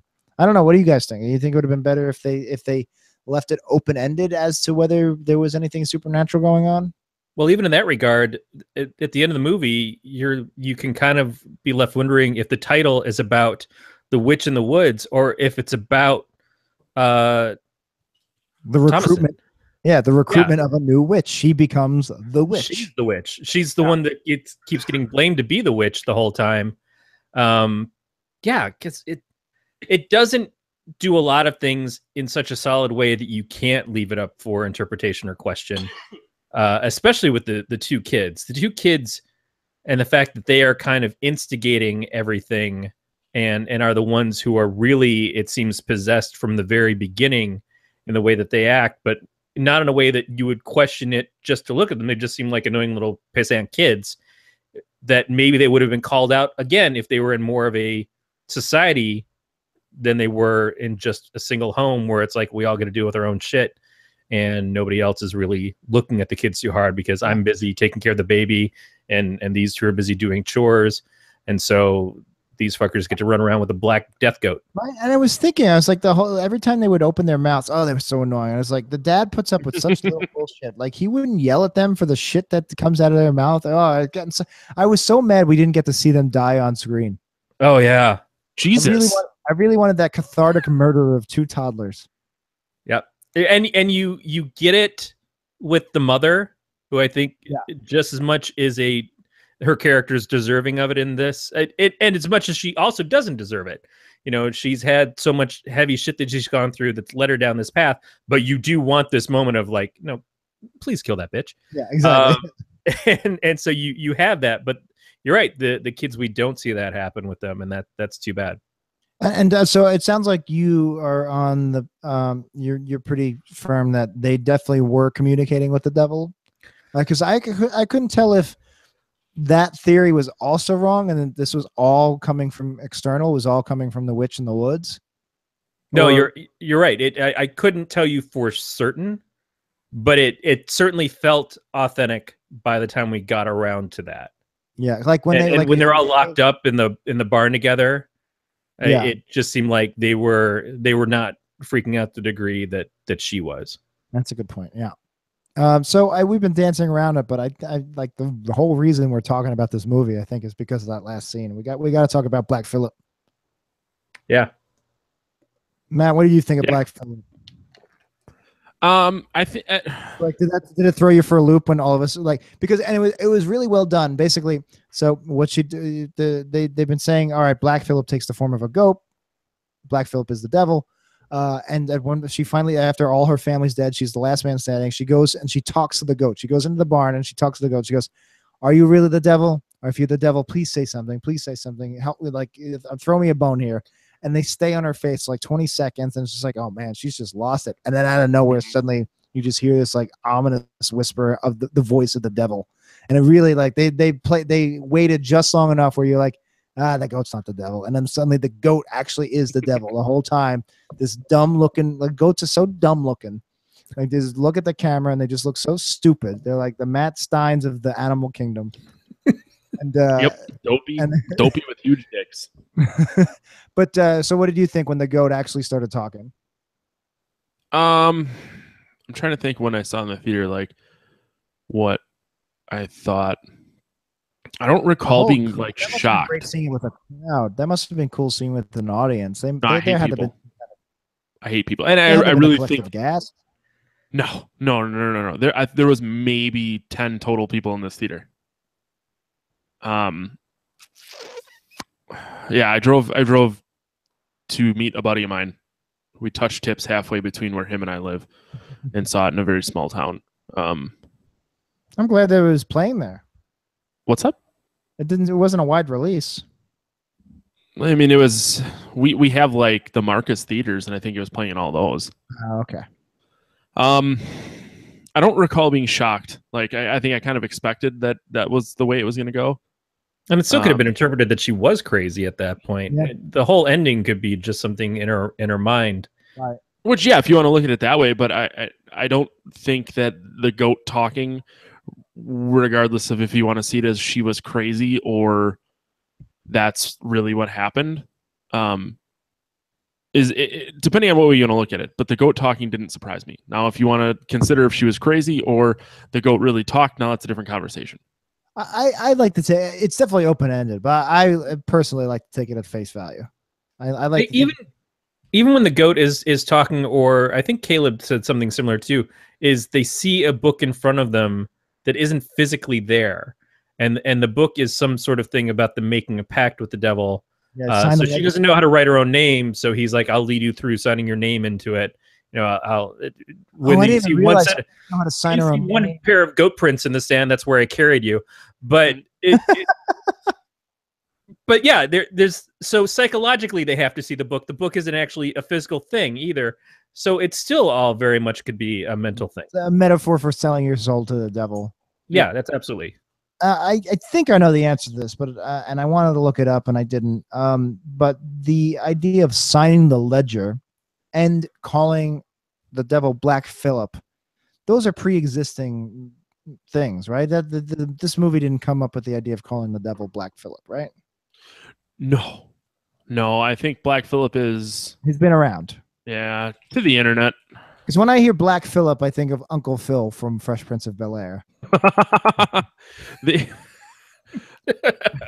Voice of the Shredder. That's why they've had to go through a couple different ants on the show, because the first one got sold into witchcraft. Yeah. Let's see here. Black Phillip has a Twitter. Of course he does.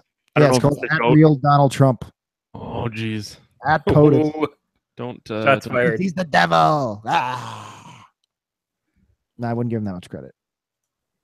Devil was. So Starting real quick. Sorry, I didn't mean to cut you off, but everything is leading towards Black Phillip being from this movie, so it may be which is I don't believe you. Well, unless I have a hard time believing that like a black goat. This is the first use of a black goat as the. I mean, the goat. The idea of the devil being a goat is certainly yeah. But has the name Black Phillip ever been associated with it? I don't think so. Everything points as him being the bad guy in The Witch. Even his Twitter, the backgrounds from The Witch, his pictures from The Witch. Yeah. A Hollywood Reporter's article, Black Phillip, the real story behind the breakout goat. Exactly. That's what I'm saying. So it's You'll see him in his new sequel, Mint Jelly, and I mean, let's be honest. Black Phillip is the greatest of all time. It is one of those things that it works. The iconic. It took me a second. I don't think Corey got it. Greatest of all time, goat. Black Phillip's a goat. I didn't. Thank you. On that note, I'm gonna go grab another Black Phillip. Oh, jeez. At least he didn't hate it. So if you're not watching this, you're unable to see that every time Jack gets up, he has to like ninja kick around his microphone. It's quite gorgeous. I expected Corey to say something, and he didn't. Nope. I figured that you're gonna edit the pauses out. Oh, well, that's good. I stopped doing that when it started cutting into what we were saying. No, I meant physically you would do the work. No. I'm lazy. Yeah. Oh, fuck you. What do you do other than look pretty? I used to do a lot of the work for the show. That's true. And then I took away your only job. And I drove the bus. It was the other thing. Now alcohol drives the bus. I had to keep you on task. Yeah, that was too much job for any one person, I think. We have to get a team of people. Williamsburg apartment. Whatever. I didn't get a Black Phillip. I'm going to try this Hopostle. Hopostle. Okay, so about that is a brewery from Porter, Texas. That is actually in the backyard of my cousin's house. Oh. And it is an old church, as my cousin calls it. It's a snake handling church. Baptist. So, yep. So they took out all the pews, and funny enough, I'm actually drinking out of a back pew glass right now. Hey, cheers. And cheers to Corey and your dad's blue cream soda. Blue cream soda, yeah. So to me, that what you're about to drink was way too hoppy of an IPA. That's why I sent it to you. I didn't care for it. I gotta be honest. I don't know what a hop tastes like. Tastes like marijuana. And I know you don't know what that tastes like. Is that why like skunky beer smells like? Yep. Marijuana. Mm-hmm.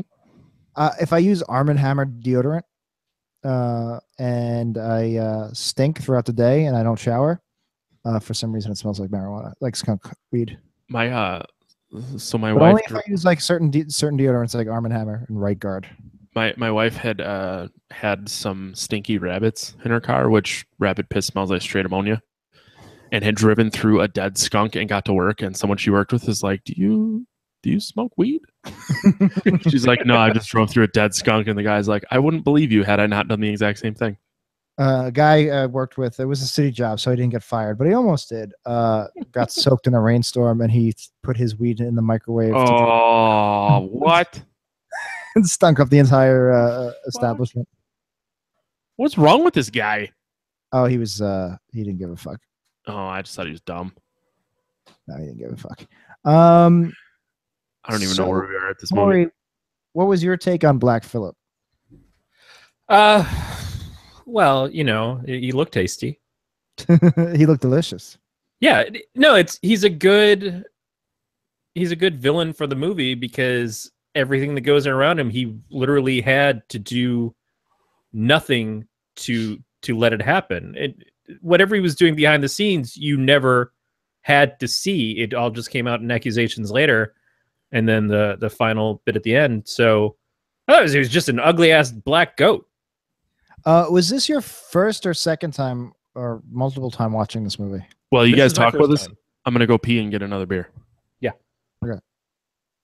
No, this is my first time seeing it. I've had it ready to go for a while, and as a matter of fact, when I tried to watch it from my system, it kept crashing my Roku, and it turns out that my wife had purchased it through Comcast, so I was able to just watch it on that, which is convenient.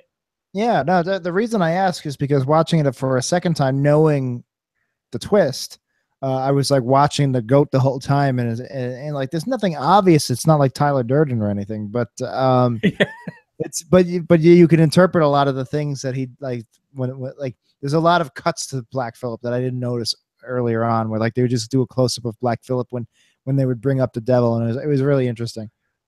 Yeah, now I desperately want to see a Tyler Durden version of Black Phillip, where Ed Norton is sitting there and talking to a goat the whole time, and everybody else around him was like, "Why does this motherfucker keep talking to a goat?" Somebody, one of your listeners that are not too shabby with Photoshop, should definitely make that. Do a trailer mashup of The Witch and Fight Club. Is that mutton on your shirt? Some of it. The age-old question: do I give you the ass or the horns? Matt's always going to give the ass. Yeah. So what other parts of the movie? We've covered pretty much all of it, right? Yeah, I mean, it really is kind of a straightforward film. It's not that it's not got depth. It's just that the depth all pays off immediately at one time, and it does it correctly. As you were saying, it doesn't feel like any of it's forced or fake outs or anything. It's just the whole way along. We know that there's never a point in time where Thomasin actually is the witch. You know, Right. we don't buy into the accusations against her because they never do anything to try to lead us towards that. And then they don't at the end say, "Oh, but secretly the whole time she was the witch and you just didn't know it." It's like, no. Thank God they did that. Thank God. Right. Yeah, it wasn't a, to reference The Village again, it's not a Shyamalan thing of like, twisted. Yeah. It's not a big twist at the end, it's a payoff. Right. And that's a very different kind of movie. Like if she had turned out to be the hero and just fought the goat to the death, that would have been fairly uninteresting. If she turned out to be the witch the whole time, like you said, that would be like a boring twist. I like that the twist / payoff was that she basically becomes a witch. Yeah, like I said, it's a recruitment film. I expected to be all you could be in the Army Reserve of witches. The few, the proud, the satanic witches. The floating into the heavens. And just in terms of some artistic technical merits, I thought the cinematography in this movie was fantastic. I looked up the cinematographer. He hasn't really done anything, you know, he's got a lot of work under his belt, but nothing we ever heard of.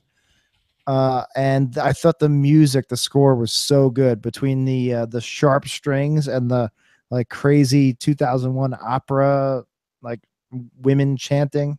Mm-hmm. I thought that was a big part of the horror. The terror part of this movie came from the music. Would you say it was terrible? I would say it's terrible. No, and I know I missed all of what you said, but overall, I really did think this was a good movie. I didn't expect it to be fast paced, so it being slow, in my opinion, was not bad. It's just what I expected. Being a period piece, it was good.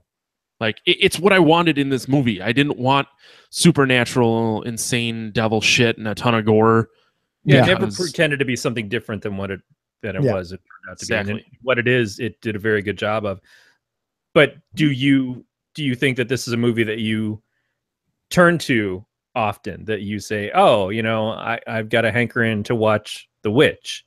Well, I don't normally watch movies a second time, and I did really want to cover this. I think it's a good Halloween movie. I think, like, you know, not every Halloween, but I think if you're in a particular mood, this could be a very fun rewatch. I think it would be, yeah, you know, turn all the lights out. It depends on your crowd, you know, who you're watching it with. I think it's got some replayability. I actually don't think I'd want to watch this with people.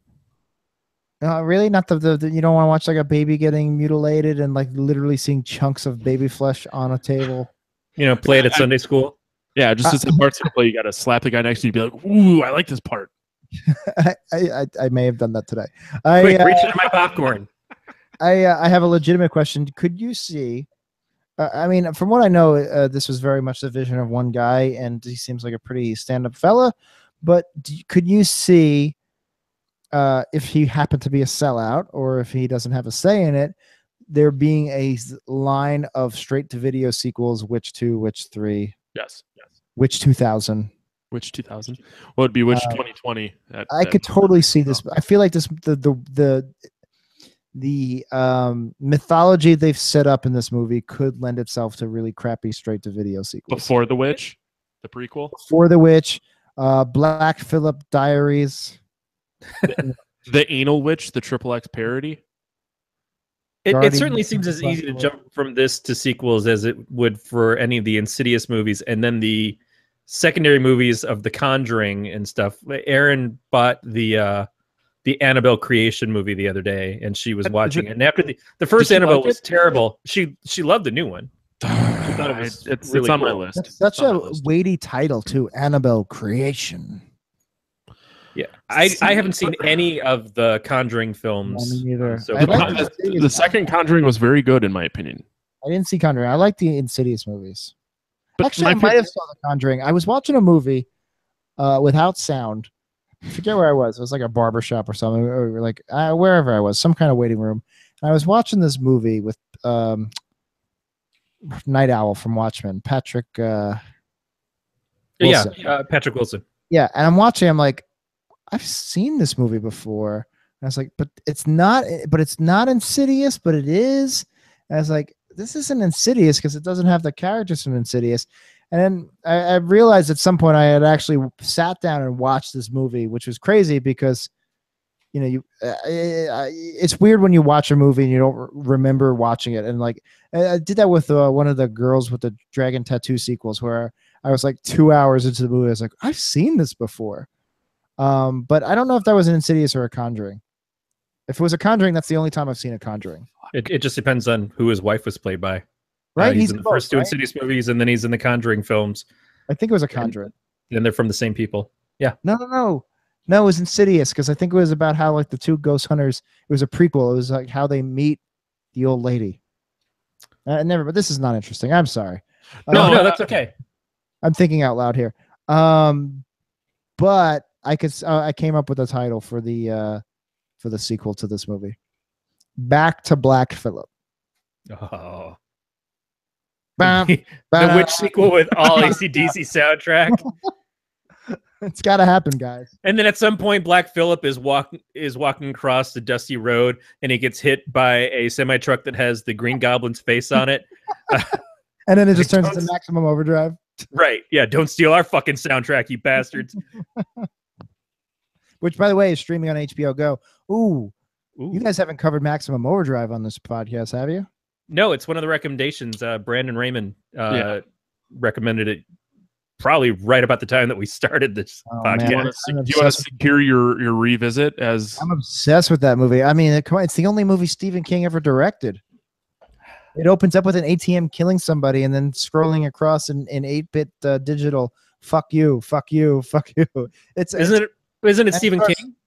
Yeah, Stephen King directed it. But I mean, Stephen King is the one who's looking at the ATM, and he's like, "Honey, this thing just called me an asshole." Yeah, you're right. Yeah, and it's also one of the very few movies to have live action Yardley Smith, voice of Lisa Simpson, in it. Yep, that and The Legend of Billie Jean. Yeah, He's not my lover.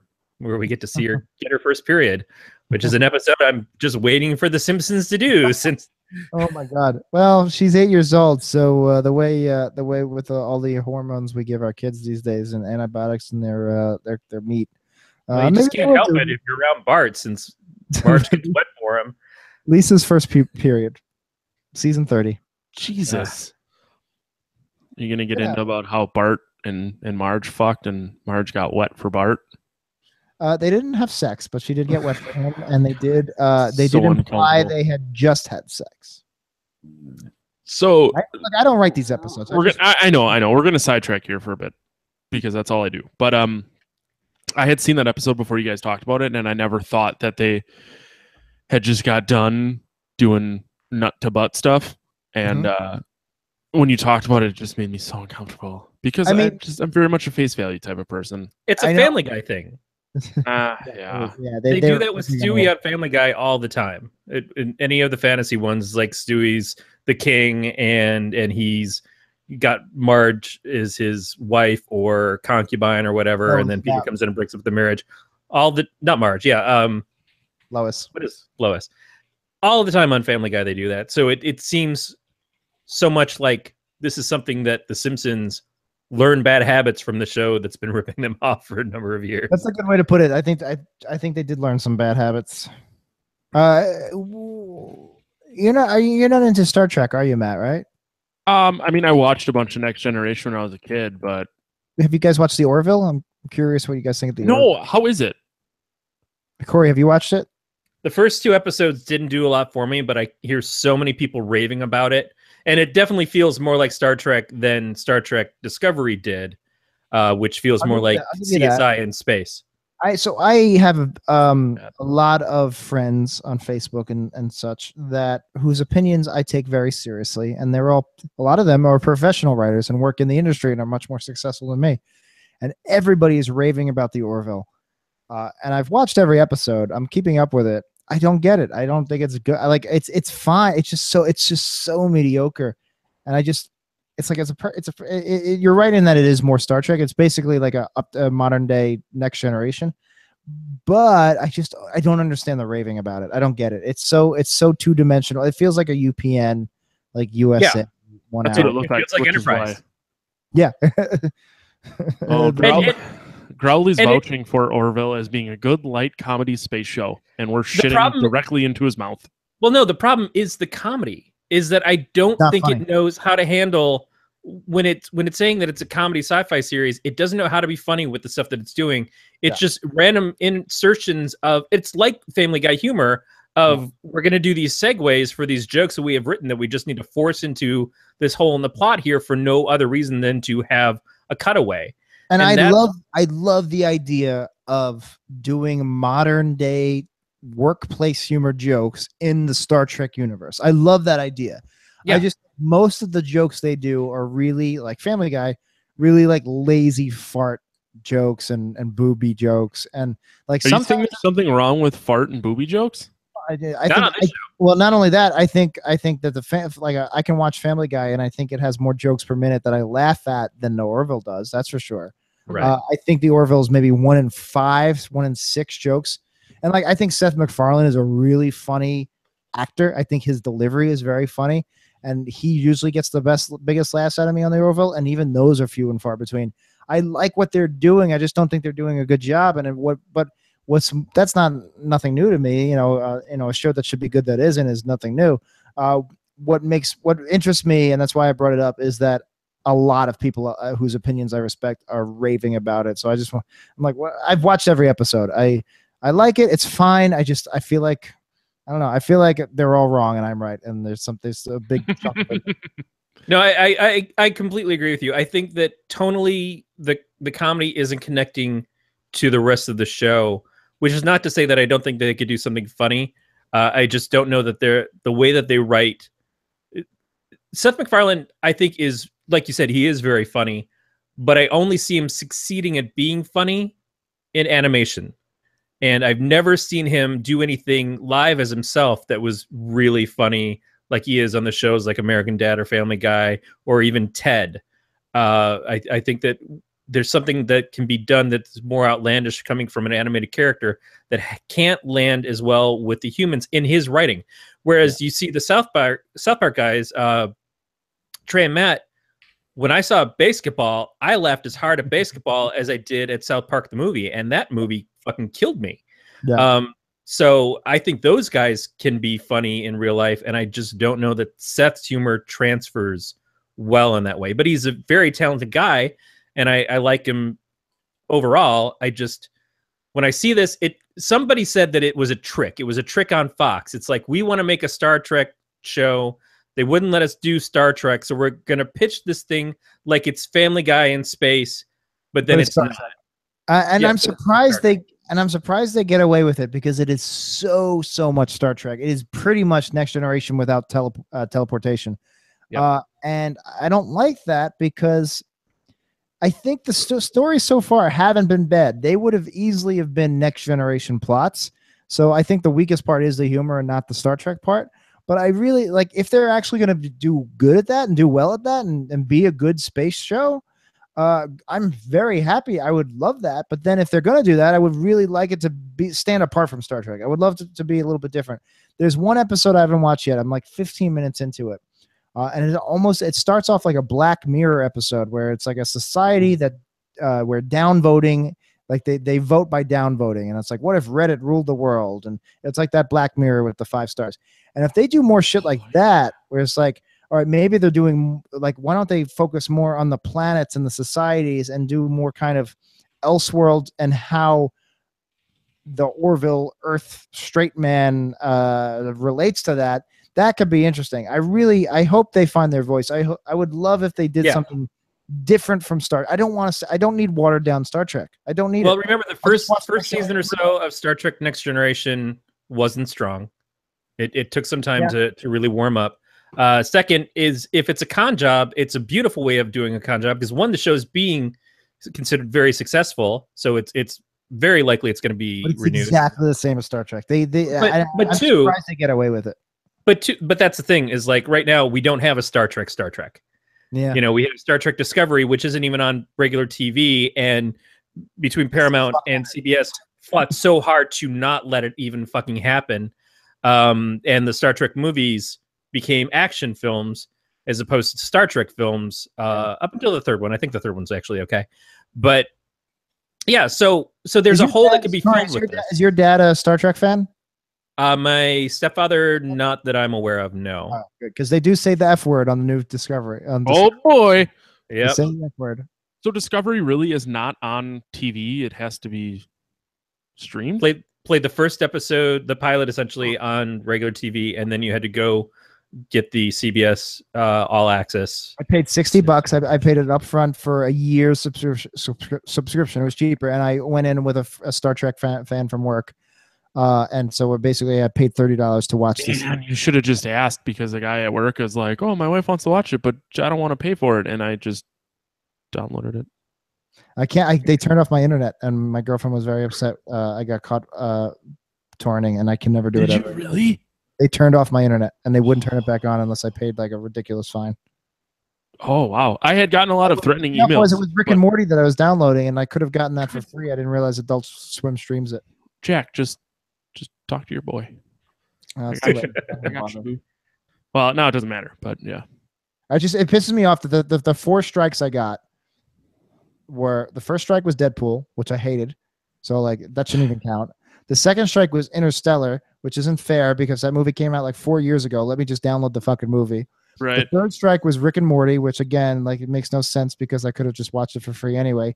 The fourth strike was Rick and Morty again, but they gave it to me I downloaded it before I had gotten the third notice. So that's not fair. I stopped after that third notice. I really did. And then they just turned off the internet one day. It was crazy.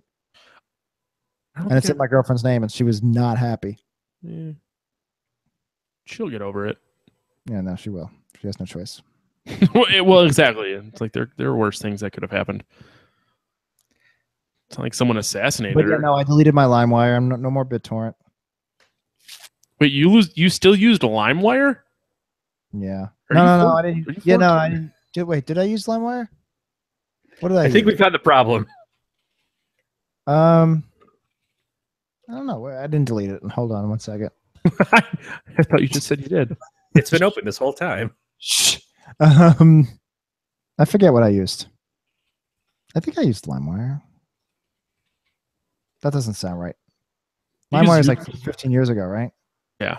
That's why I'm like, why the fuck are you using LimeWire? I can't remember how I because I haven't done it in like 2 months now. I can't remember how I download a God, it's like you hypothetically smoke marijuana. I don't remember how I did it. Well, I don't think it was LimeWire. It was something. It's probably not something that we should be pitching out to listeners, anyways. Yeah. Well, don't use kids. It. Well, yeah. I mean, even if you do decide to use it, kids, it's apparently not worked out so well for the people who do. So, although this is the first time I've heard a bad time of all of the people that I know that I may or may not have ever. I've never heard of anybody have their internet turned off because I told people. I was like, I got a notice, and I freaked out the first couple of times. They're like, oh, please, I get like 50 of those notices. Like, okay, I'll keep doing it. And like, I was very good about turning it off as soon as I would never upload. I was, I don't know. I don't know why they singled me out. No, I got a friend who got the DCMA notice years ago from probably original Napster or whatever. And it was the fact that it was on his grandmother's internet that he wound up paying hundreds and hundreds of dollars for the stuff that he downloaded. I remember him sectioning off money from each check, just like, I've got to pay him off. Yeah. And then we sent him a fake notice one time in his email. Hey, Jack, you have something you need to pay attention. I don't even fucking know. I'm pretty drunk. Growly in our chat is concerned because you hated Deadpool. He's not going to watch us anymore because how can you hate Deadpool but like Family Guy? I don't like Family Guy. I think Family Guy is watchable. I don't think it's very funny. I think Deadpool is watchable. I don't think it's very funny. My biggest problem with it is Ryan Reynolds is too wink winky, and I know that's ridiculous because the whole nature of Deadpool as a character is wink winky. But the type of wink winky that Ryan Reynolds, I don't like Ryan Reynolds. It's Ryan Reynolds humor across the board. It's not like he adjusted it to play Deadpool. It's the same character that he's played back in Blade Trinity, and he played in what was the college one, Van Wilder. I just don't like it. I love the character. Pizza Place, Ryan Reynolds is the same thing, and I don't have a problem with it because I think he's funny. But the same sort of thing, I think he's naturally funny. Does it always work? It depends on the role. It depends on the film. He can be very funny. It's just trying way too hard and just a lot of I think it's very like Family Guy. I think a lot of the jokes it's just like poorly executed. There's lots of Deadpool I like. I think you need to be less like constructive film guy-y with movies. It's not about. I was very high when I watched that movie. I was not criticizing it constructively. Hypothetically. I just wanted to enjoy myself and laugh, and I didn't. I thought that movie was I thought it was funny. Funny enough that I bought it on 4K, and I don't even have a 4K player or TV. I couldn't get into it. No, I like Deadpool quite a bit, but I absolutely see where you're coming from on it. I like the Kick-Ass movies, and I know I'm in the minority on that. I like the first Kick-Ass movie. I kind of despise the second one. I know a lot of people not a fan of the second one. I like the second one. Again, I don't know. I saw it once. I was very high. And it plays very well to like that inner just would love to be a superhero in real life, like that fantasy. Yeah, that part I get. But I also think seeing Mark Miller get all the success when you know that 90% of the stuff he does is ripped off, including exact lines or rip-offs from other better properties, and they're not getting their due. Like the let's see if she likes what Evil Dick tastes like is straight out of Preacher, and Preacher hadn't even had its show yet at that point. It pissed me off so bad because he throws in comic book quotes in comic books, and I'm just like, fuck you. Yeah, no, I'm not a Miller fan. I happen to like those movies. Wanted was a great movie. Kingsman was a great movie. They're based off of Miller properties, so it's one of those things. I resign myself to the fact that he can make, with other people doing his stuff, good stuff. So you talked about Evil Dick, and I just want to throw this in here because I feel like this was the lowest point for a band. But there's a metal band called Emure. They had a song called R2 Deep Throat, and at one point the song stops and the vocalist goes, "Ask your girl what my dick tastes like." Good for him. That reminds me of not good for him. That's bad. Bad, Jack. That's funny. That reminds me of the guy that did my tattoo I went to high school with. He was in a hardcore band, and I remember he was telling me about how one time in the middle of the show they all did that thing where you put your you put the circle with your fingers under. Oh yeah. Thing. So everybody in the band just did that. So literally everybody in the audience saw them with their finger. And if you see somebody do this, they have to punch you in the balls. It's a very juvenile high school thing. So because they did it on stage, they all stopped the song and put their instruments down and got into the crowd and punched everybody. And I was just like, you know what? At a certain point, that just like elevates it into performance art. God bless them. Yeah, that's a horrible abuse of power, but also wonderful at the same time. That's fucked up. The Witch. That's all I have to say about the Witch and the Orville and Deadpool. I guess we can rate it. That's what we do next, right? It's how the show has gone before. What day of the week is it? Today is a Sunday. It's a Sunday. Okay. I just wanted to make sure I didn't miss work because of this. I can't work my. I was going to ask Alexa how my Giants did today, and I can't because my internet is so bad that Alexa can't even respond. New York Giants, the football team? No, the lacrosse team. The lacrosse team. Okay, so the lacrosse team. If you were talking about the San Francisco Giants, I was going to say Alexa's just saving you from yourself. The Giants are playing right now, aren't they? Yeah, they have the Sunday night game. Yeah. Give me a second. I'll give you an update. It doesn't matter. No, it does matter, Jack, because I care about you. I'm loading NFL Mobile. Oh, no. We speak to you from a place of love. Next to me, that Christopher McDonald from Happy Gilmore got arrested for a DUI. Did he really? Oh, I love Christopher McDonald. The Giants are on a bye this week, Jack. Oh boy, the Steelers and the Lions are playing right now at 3-3 in the second quarter. What was that? What was what? That was me. That was me sucking spit into my mouth because I'm drooling because I'm drunk. All right, let's rate this. So because I'm lazy, we just went to a strict 0 to 5 scale. Mm-hmm. The original scale.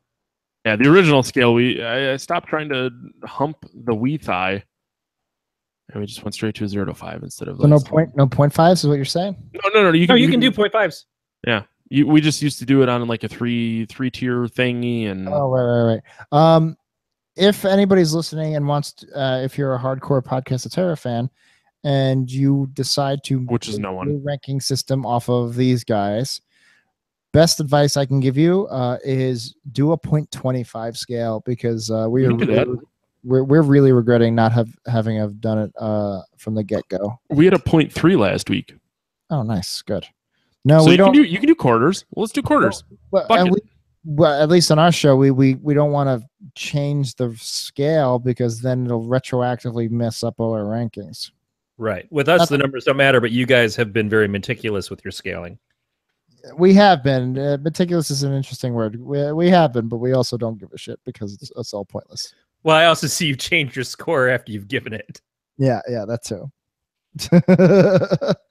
Every time I change my score, after Corey says something, a friend of mine texts me and says, "You just pulled a jack." Yep. Pulled a jack can mean many things.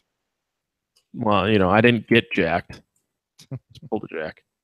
So you guys don't break it down into categories anymore? No, I got really lazy. Playability and terror and yeah. So when we took a break, I kind of decided, and I hope Corey agreed. Corey's just so fucking nice that he never tells me no. But it's like everything that made the show sucky to me is what we pulled out. So like the tedious work, like trying to justify saying FAP as a movie a description. I just said it was always hard to explain what the categories were. Yeah. Oh yeah. Like our hippo scale makes no sense. Yeah, I agree. Yeah. So I basically just kind of had like a come to Jesus with Corey, and I said, if we want to keep doing this, which we do, we really enjoy doing this. I said, then everything that makes me not want to do it needs to go bye-bye. Huh. Maybe for me and Dan to continue worst episode ever, we have to ditch the rankings, which is the whole point of the podcast. But not necessarily. Because it was the entire central premise of when Dan pitched it to me. I've always I think you can tell from listening. I've always had zero interest in the actual rankings. Well, I don't disagree with that at all. But the premise is just saying which one. Oh, no, I guess the rankings kind of what it boils down to is the rankings. So basically, you want me to give The Witch just a score from 1 to 5. 0 to 5, but yeah. 0 to 5. So like a 0 to 5, like a movie, basically like a movie review. Yeah, that's fair. I will give it a 4.3. Okay, of course you do. I guess we're on a tenth scale. Is 4.5 too high? No, no. I can't give this movie a 5. I'm skipping Corey. You normally he gets to go next, but I can't give it a 5 because this is not a perfect movie. But fuck it, I'll give it a 4.5. Okay, I mean you don't have to. I don't want to tell you what. Like it's a it's for everything it does very well. I agree, Corey. I'm gonna go 3.75. I can't go as high as a 4 because I didn't. It's not for me a movie that I'm gonna want to watch a bunch of times. But at the same time, I have to acknowledge the quality of it. And I think it probably would have been a lot lower to start. And Jack's insights helped raise my score quite a bit. Corey, you got jacked. I did. I'm going to give it a 4.25, mostly because we decided that we're going to start doing quarters and any fucking number anyone says. That's a really good movie. That's a fair. So what's the average? Really fucking good movie. Oh, God damn it. Let me get out a calculator. You don't have an algorithm? We paid a guy in India to make an algorithm. Yeah, no. I can't. I don't even know what I'm doing right now. Plus, Bat doesn't believe in science. Yeah. I won't say anything. 3.01466 repeating, of course. No, that's not possible. How is that? No, that's not possible. That doesn't make sense. I was never good at math, but I wasn't that bad. 4.166666666666. Oh, that's good. But it's 0.66666. That's relevant because The Witch and the Devil and Black Phillip and also Happy Halloween. Right? The Devil. Blah. Oh man, I should change the intro music to fucking Shout at the Devil. I remember the very first time I watched The Omen and they brought up the 666 thing. I went right to my King James Bible and I looked up the 666 thing. I was so fascinated by it. So do you still own a Bible, even though you hate our Lord and Savior? Yeah, I have a Catholic Bible actually, even though I'm not Catholic, because it had an extra 7 books. Funny story. I went to a Lutheran high school, so I had theology class, and I think I still have my high school Bible. But if you open up the cover, I just have like Slayer drawn in it, like a bunch of death metal bands. I got in a lot of trouble. My Moravian Bible. I was raised Moravian. I doodled the shit out of that fucking Bible, and I got in a lot of trouble. No, my Catholic Bible is very nice. I actually won the religion award every year in high school. To me, religion was like a history class, and it's just like those are my favorite types of subjects. So I was fascinated. I still have all my religious textbooks, like the history of, like all the bullshit people who wrote the Bible and all that shit. I find religion very fascinating, even though I don't believe in God. So, yeah, and this is kind of off topic, but we're done for the most part. So if someone wants to tune out, you can just go ahead and stop right here. But I might talk about the Orville for another 45 minutes. Growley he'll still hang out, so we're good. We have at least. I'm not an atheist. I'm an agnostic. I just which is to each their own, man. To each their own. All I ever say is someone who doesn't believe the same thing as me is like, just respect what I respect. I respect what you respect, regardless. I respect that. You're just stupid. Thanks, Jack. I'm so glad that we have you here. But it is Jack's nature to not respect anybody. No, of course not. No, I grew up in a very. I have a lot of respect for religion. I got to go back to my old church. My mom was married in it a few weeks ago, and it was nice being back there. Yeah, and it's like I was raised Moravian. I think out of most religions, it's one of the fairest. You were raised what? Moravian. It's a pre-Protestant religion. It was founded by John Huss 100 years before Martin Luther broke away from the church. But I really liked John Huss when he was on Entertainment Tonight. But because the printing press hadn't been invented yet, basically they burned him at the stake, and that was that. And there's like 3 Moravian churches in the country, and they're all by you.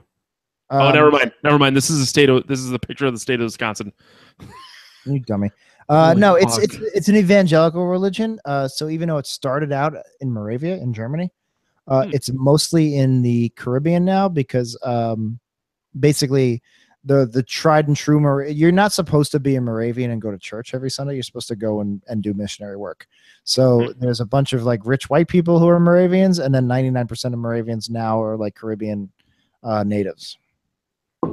African. Right. But they were always very liberal. It was nice. It was a nice, like, you know, any Christian could come and receive communion. Didn't matter what denomination. Like I was lucky in terms of it was a pretty wide berth they gave us, and I was really lucky with my Pastor Kay. She died of cancer after a remission because there's no God, and all her praying was for nothing. Oh, but she was a sweetheart, and it was you know, that's what it comes down to. It's just, you know, it comes down to a strong community and strong leadership and strong morals, and I got really lucky in that respect. Moravian Church, church emblem, it features a white lamb. Yeah, hold on, I have it on my. Not too far away from a black goat. Black goat, right? This is very faded, but this is the Moravian seal. So you still carry the Moravian seal on your keys? I'm full of fucking surprises, huh? Yeah, you are. Yeah. Hey, man, whatever. I could be 100% wrong. I keep God very close to my heart. So chance he exists. I just don't believe there's a guy with a beard. That's all. Fair enough. I could be 100% wrong in my belief. No, you are. Whatever. Fuck you. But, I'm just saying, like, this is what I believe. This is what makes me feel tingly at night. Oh no, I get it. Do you though? I don't feel like you do. I'm open to the idea. I'm 100% convinced. I have no idea what the hell's going on. Hopefully, there's not some cold nothingness when we die. I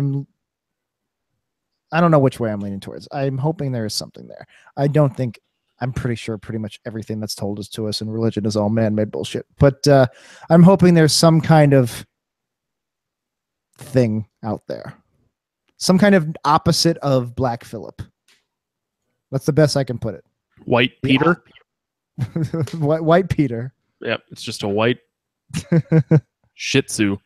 Well, what's the opposite? What's Phillips's kaopectate? Is that their big rival? So like a white kaopectate. Oh Jesus! No, that's the point, Matt. Feel the power of God run through you. I play up the atheism for the podcast because it's really fucking funny. I consider myself a knee-deep agnostic. Fine. That's all you're gonna get from me. I got the lamb on my keychain. What more do you want from me? Corey, can you start the outro so we can fucking go home? Yeah, if you want to find God, probably not going to look here, but you could also contact us by leaving us a voicemail at 805-328-3966. You can email us at pot@gncast.com. All views of Jack Picone are his own and have nothing to do with Fuck Donald Trump. There is no God. All right, I'll agree with those. I'm going to start muting you. Deadpool sucked. You can follow the show on Twitter, Facebook, or Instagram. We're at Podcast of Terror in all those places. You know where to find podcasts. You go, you find your podcatcher of choice, and you look it up there. If you didn't do that, I really wonder, is it just communicating in your head? Do you have do you need aluminum foil as a hat or something? Do you have bad fillings? It's hard to say, but we're glad you're here. We like that you listen. We hope that you keep listening. Subscription options for the network overall can be found at gncast.com/subscribe. And you can join our Facebook page. We are Podcast of Terror on there. The Galactic Network also has a Facebook page.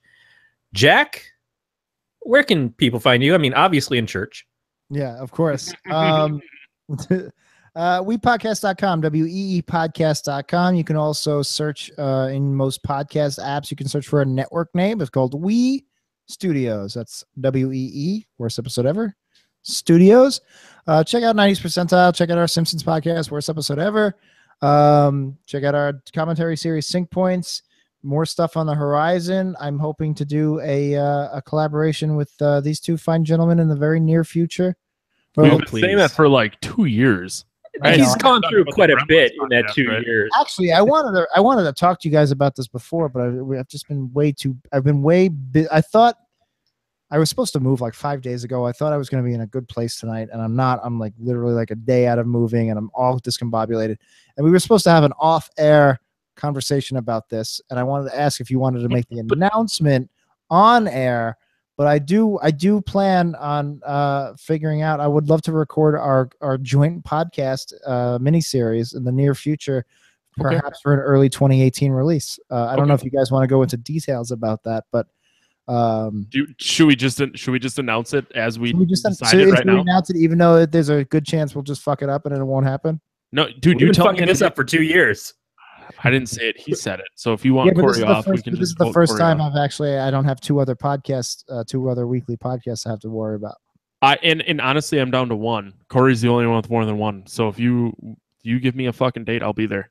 All right. Well, me and these two fine gentlemen are going to do a mini series podcast. We'll record it hopefully in the next few months and release it shortly after. And it will be called the Gremlins 3 podcast. And we will, over the course of 8 to 12 episodes, lay out an entire outline. So are we just going to spend one entire day discussing what may or may not be Gremlins 3? We will spend more time thinking about cut it Gremlins 3 than what was thought about of Gremlins 2. Exactly. And then we'll just cut it up into hour-long episodes? Again, this was an off-air conversation we didn't get to have. I have an outline. I have a structure in place. All right. It wouldn't be done in one day. It would be done in a few days. I would imagine that there's going to have to be a sobering after a couple hours. No, there will not be a sobering period. There will just be a repickling period. Oh, that's good. I'm so drunk I can't move a coaster right now. The hair of the gremlin. The hair of the gremlin. That's the subtitle. That's actually episode 3. What's the subtitle? I thought it was Gremlins 3, Gremlins in Outer Space in Nazi Germany. No, that's a terrible subtitle. I'm not a fucking filmmaker. I'm just a That's drunk that's going to be the show. We're going to hash this out. We're going to figure it out. Okay. Look, he doesn't believe in the science of subtitles. Oh my God. Ooh, I don't know what just happened. I hope this isn't internal bleeding. Jack's dying. On air. Jack's I dying. literally, I've gained a lot of weight in the last couple of weeks, and I can't tell. You look as beautiful as ever. No, I'm fat, and I rested on my belly, and it hurt, and I just looked, and the whole left of my beer gut is just all black and blue, and I can't tell if it's internal bleeding because it's so sudden, or I've been literally moving. My room is just all boxes right now. And I can't move one box without having to move all of the other boxes. So it's been a horrible laborious. You ever play the Rush Hour game, the Rush Hour app? Oh, yeah. It's one of my favorite puzzles. So basically, that's what I've been doing for the last 3 days. Every time I need to move one box, I have to move every box to get to that box. And I've been bumping a lot of, I've been bumping into shit. So I hope I just bumped into my belly an hour ago and just noticed now. But otherwise, my belly is quickly turning brown and red. Eek. Are you dying? I hope so. I hope not. Please don't die. We like you here. Yeah, I follow your Instagram. You don't look fat at all, by the way. I know it was. I agree. Thank you. I appreciate it. And then no, he doesn't agree. He just said he was fat. Now he agrees. You're you're worse than a woman. I turned on the webcam on for the podcast of terror, and I was like, "Holy shit! Look at how swollen I look. Look at this." But you don't. Look at this. Here it comes. Goodbye, horses. Goodbye, horses. Look at I'm so glad this is still in the episode. Me too. You like my Halloween costume? your rabbit ears. Yeah. I figured that was just because you couldn't get a Wi-Fi signal. Nice. I threw out the rest of my costume. I was Fuzzy Bunny from The Simpsons. So Jack sends me a picture of him wearing rabbit ears and no shirt one day. Oh, I Instagrammed that shit. Oh, I didn't see that. I just saw the picture you sent directly to me, and I masturbated feverishly. And if you want to get on that mailing list, go to We Studios. Yeah, I actually, if you follow We Studios, I wanted to put all our Halloween costumes up, and I put up like a very basic link. I didn't go into the whole thing yet. I've just been so preoccupied.